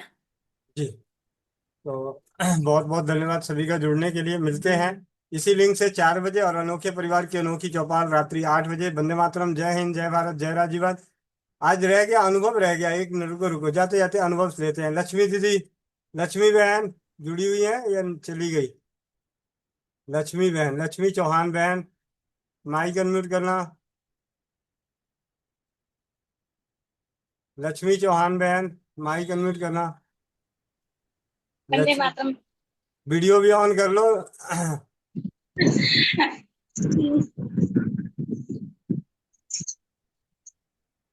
एक अनुभव तो बनता ही है जाते जाते। लक्ष्मी चौहान दीदी माइक अनम्यूट करो, वीडियो ऑन करो। भैया चालू है, माइक तो चालू है। हाँ जी, हाँ जी। वंदे मातरम भैया, आप सभी को धन्यवाद। वंदे मातरम से आपका बहुत बहुत धन्यवाद भैया। मैं क्या बताऊं, जो मैंने बता दिया आपको, बहुत बहुत बहुत बढ़िया। हर प्रोडक्ट बहुत अच्छा बनाया, मतलब क्या कहूँ, अब मैं शब्द नहीं बोल पा रही हूँ। मतलब घबराहट सी हो रही है कैमरे में सामने आने से। पहली बार मैंने ये ऐसा शैम्पू देखा है भैया। पहले भी मैं अपने बनाए हुए पाउडर का उपयोग करती थी, लेकिन उसको भी आपने फेल कर दिया है। मैं तो इतना कहूंगी, आपका बनाया हुआ हर हस्त निर्मित सुपर से भी ऊपर है भैया, इसमें कोई दो मत नहीं। इसकी कोई टक्कर कोई दे नहीं सकता। इतने बढ़िया बनाए भैया, मैं वाकई में इतने खुश हूँ कि आपने मेरे पास भेजा और मैंने लगाया भैया। वाकई में आज मैं अनुभव कर रही हूँ, पहले सुन सुन के ऐसा लग रहा था, लेकिन आज मैंने खुद ने उपयोग किया ना, तो मैं अपने आप को रोक नहीं पाई भैया। बहुत बहुत बहुत बढ़िया शैम्पू बनाया भैया। दिल से धन्यवाद कहूंगी, आप मेरे भाई भी हो और आप मेरे सदगुरु भी हो। बस धन्यवाद भैया जी, कि आप मदद करते रहिए हर सब। जी। वंदे मातरम। बहुत बहुत धन्यवाद दीदी। नीलेश भाई। वंदे मातरम भैया। वंदे मातरम। भैया मेरा नेत्रोग नाशक से एक और अनुभव आया है कि उसको मैं आंखों में डाल के तो सोता ही हूँ, और बाकी मेरा कान दर्द हुआ रात में, तो मैंने सोचा कान में डाल लिया आपने। मैंने जो कान में डाला नेत्र रोग नाशक को, तो मेरे थोड़ी देर में मेरा कान का दर्द बिल्कुल बंद हो गया। यही मेरा अनुभव था। एक ब्यूटी क्रीम से आप चमक देख ही रहे हैं भैया। बस भैया, वंदे मातरम भैया। बहुत बहुत धन्यवाद। कविता सिंह दीदी। वंदे मातरम भैया जी। वंदे मातरम। मैं भी एक अनुभव शेयर करना चाहती हूँ। जी दीदी। एक एक दिन मैंने मोनिका दीदी के मुख से सुना था, मोनिका साहू दीदी के मुख से, कि कोई बात के लिए वो बता रही थी कि स्वस्थ समृद्धि परिवार, स्वस्थ समृद्धि परिवार, ऐसे मैंने कहा तो कुछ मैटर रहा होगा, ठीक हो गया। उस दिन मैंने वो सुना तो मुझे पूरा विश्वास हो गया 100%। और उस दिन से मैं भी ऐसा ही करती हूँ कि स्वस्थ समृद्धि परिवार, स्वस्थ समृद्धि परिवार पूरे टाइम मेरे मन में चलता रहता है। और मन में भावना भी वैसी कि मेरा परिवार स्वस्थ हो गया, समृद्ध हो गया। स्वस्थ मतलब जिसमें लड़ाई झगड़ा ऐसा ना हो, शांति हो, प्रेम हो। तो मैंने बहुत पॉजिटिविटी पाई, माता पिता के साथ भी, भाई बहन के साथ भी, और अपने बच्चों के साथ भी। तो इसलिए मैंने सोचा कि मैं ये शेयर कर दूं, क्योंकि ये भी सच में एक बहुत बड़ा मंत्र है, जादू है। ये शब्द जादू का काम किया मेरे लिए, तो मैं समझती हूँ सबको ये काम करेगा। थैंक यू भैया जी। बहुत बहुत धन्यवाद दीदी। स्वस्थ समृद्ध परिवार अपने आप में एक मंत्र है, ये इसमें कोई दो राय नहीं। आप इन तीन शब्दों को जब हम बोलते हैं तो हमारा मन मस्तिष्क इस पे चिंतन करने लगता है। अब चेतन मन रात में इसमें काम करना शुरू करता है कि किस प्रकार अपने परिवार को, अपने आप को स्वस्थ और समृद्ध रखें। तो वर्षा दीदी, वर्षा राजस्थान दीदी, माइक अनम्यूट करें। हाँ, वंदे मातरम भैया, वंदे मातरम सभी को। भैया मुझे अनुभव शेयर करना है। मेरे बच्चे के जो लूज मोशन हुए थे परसों, कल ही हुए थे, तो मैंने आपको मैसेज किया था सुबह, और फिर मैंने परमेश्वरी दीदी को भी मैसेज किया। परमेश्वरी बहन का भी बहुत बहुत शुक्रिया जो उन्होंने मेरे को हाथों हाथ मैसेज रिप्लाई किया उन्होंने। तो मैंने मेरे बेटे का उस हिसाब से ट्रीटमेंट करना शुरू कर दिया था ना। मैंने हल्दी और आटे की जो इंडी बनाकर अदरक का रस तो भर दिया था, काढ़ा भी बना के दिया था उसको, पर कच्चा दूध और नींबू का रस नहीं दिया था। अमृत धारा भी दे चुकी थी, पर वो देने का तरीका जो नॉर्मली पानी में देते हैं वैसे ही दिया था। फिर मुझे जो परमेश्वर जी ने मैसेज किया, उसमें लिखा हुआ था कि मीठा पानी बनाकर उसमें घोल के उसको 1 चम्मच पिलाना, ऊपर से मीठा पानी पिलाना है। तो मैंने ये 2 उपाय किए ना, उसके बाद मेरे बेटे को बहुत अच्छी नींद भी आई। और उसके बाद से भैया 2-3 बार जाकर आया, तो बोला मम्मी अब मेरे मोशन बिल्कुल बंद हो चुके हैं। तो मैंने मैसेज भी किया था दीदी को कि दीदी कच्चे दूध का और अमृत धारा का कमाल है जो एक बार में उसके मोशंस बंद हो गए। तो धन्यवाद भैया, आप लोगों से जुड़कर इतना कुछ सीखने को मिल रहा है। दूसरा, आपने भैया जो आज श्री राजीव दीक्षित भाई जी की जो वीडियो सुनाई है, ऑडियो सुनाई है ना भैया, इसको सुन के इतना, मतलब जो आप इतने टाइम से जो कहना चाह रहे हो हमसे, शायद मेरी मोटी बुद्धि में वो चीज नहीं आ रही थी जो मेरे दिमाग में आज फिट बैठी है कि एक्चुअली में भैया इतने दिन से क्या कहना चाह रहे हैं। थैंक यू भैया। जी जी। बहुत बहुत धन्यवाद दीदी। मिलते हैं इसी लिंक से। मोह माया बांटते हैं, समेटते हैं। वंदे मातरम। जय हिंद, जय भारत, जय राजीववाद।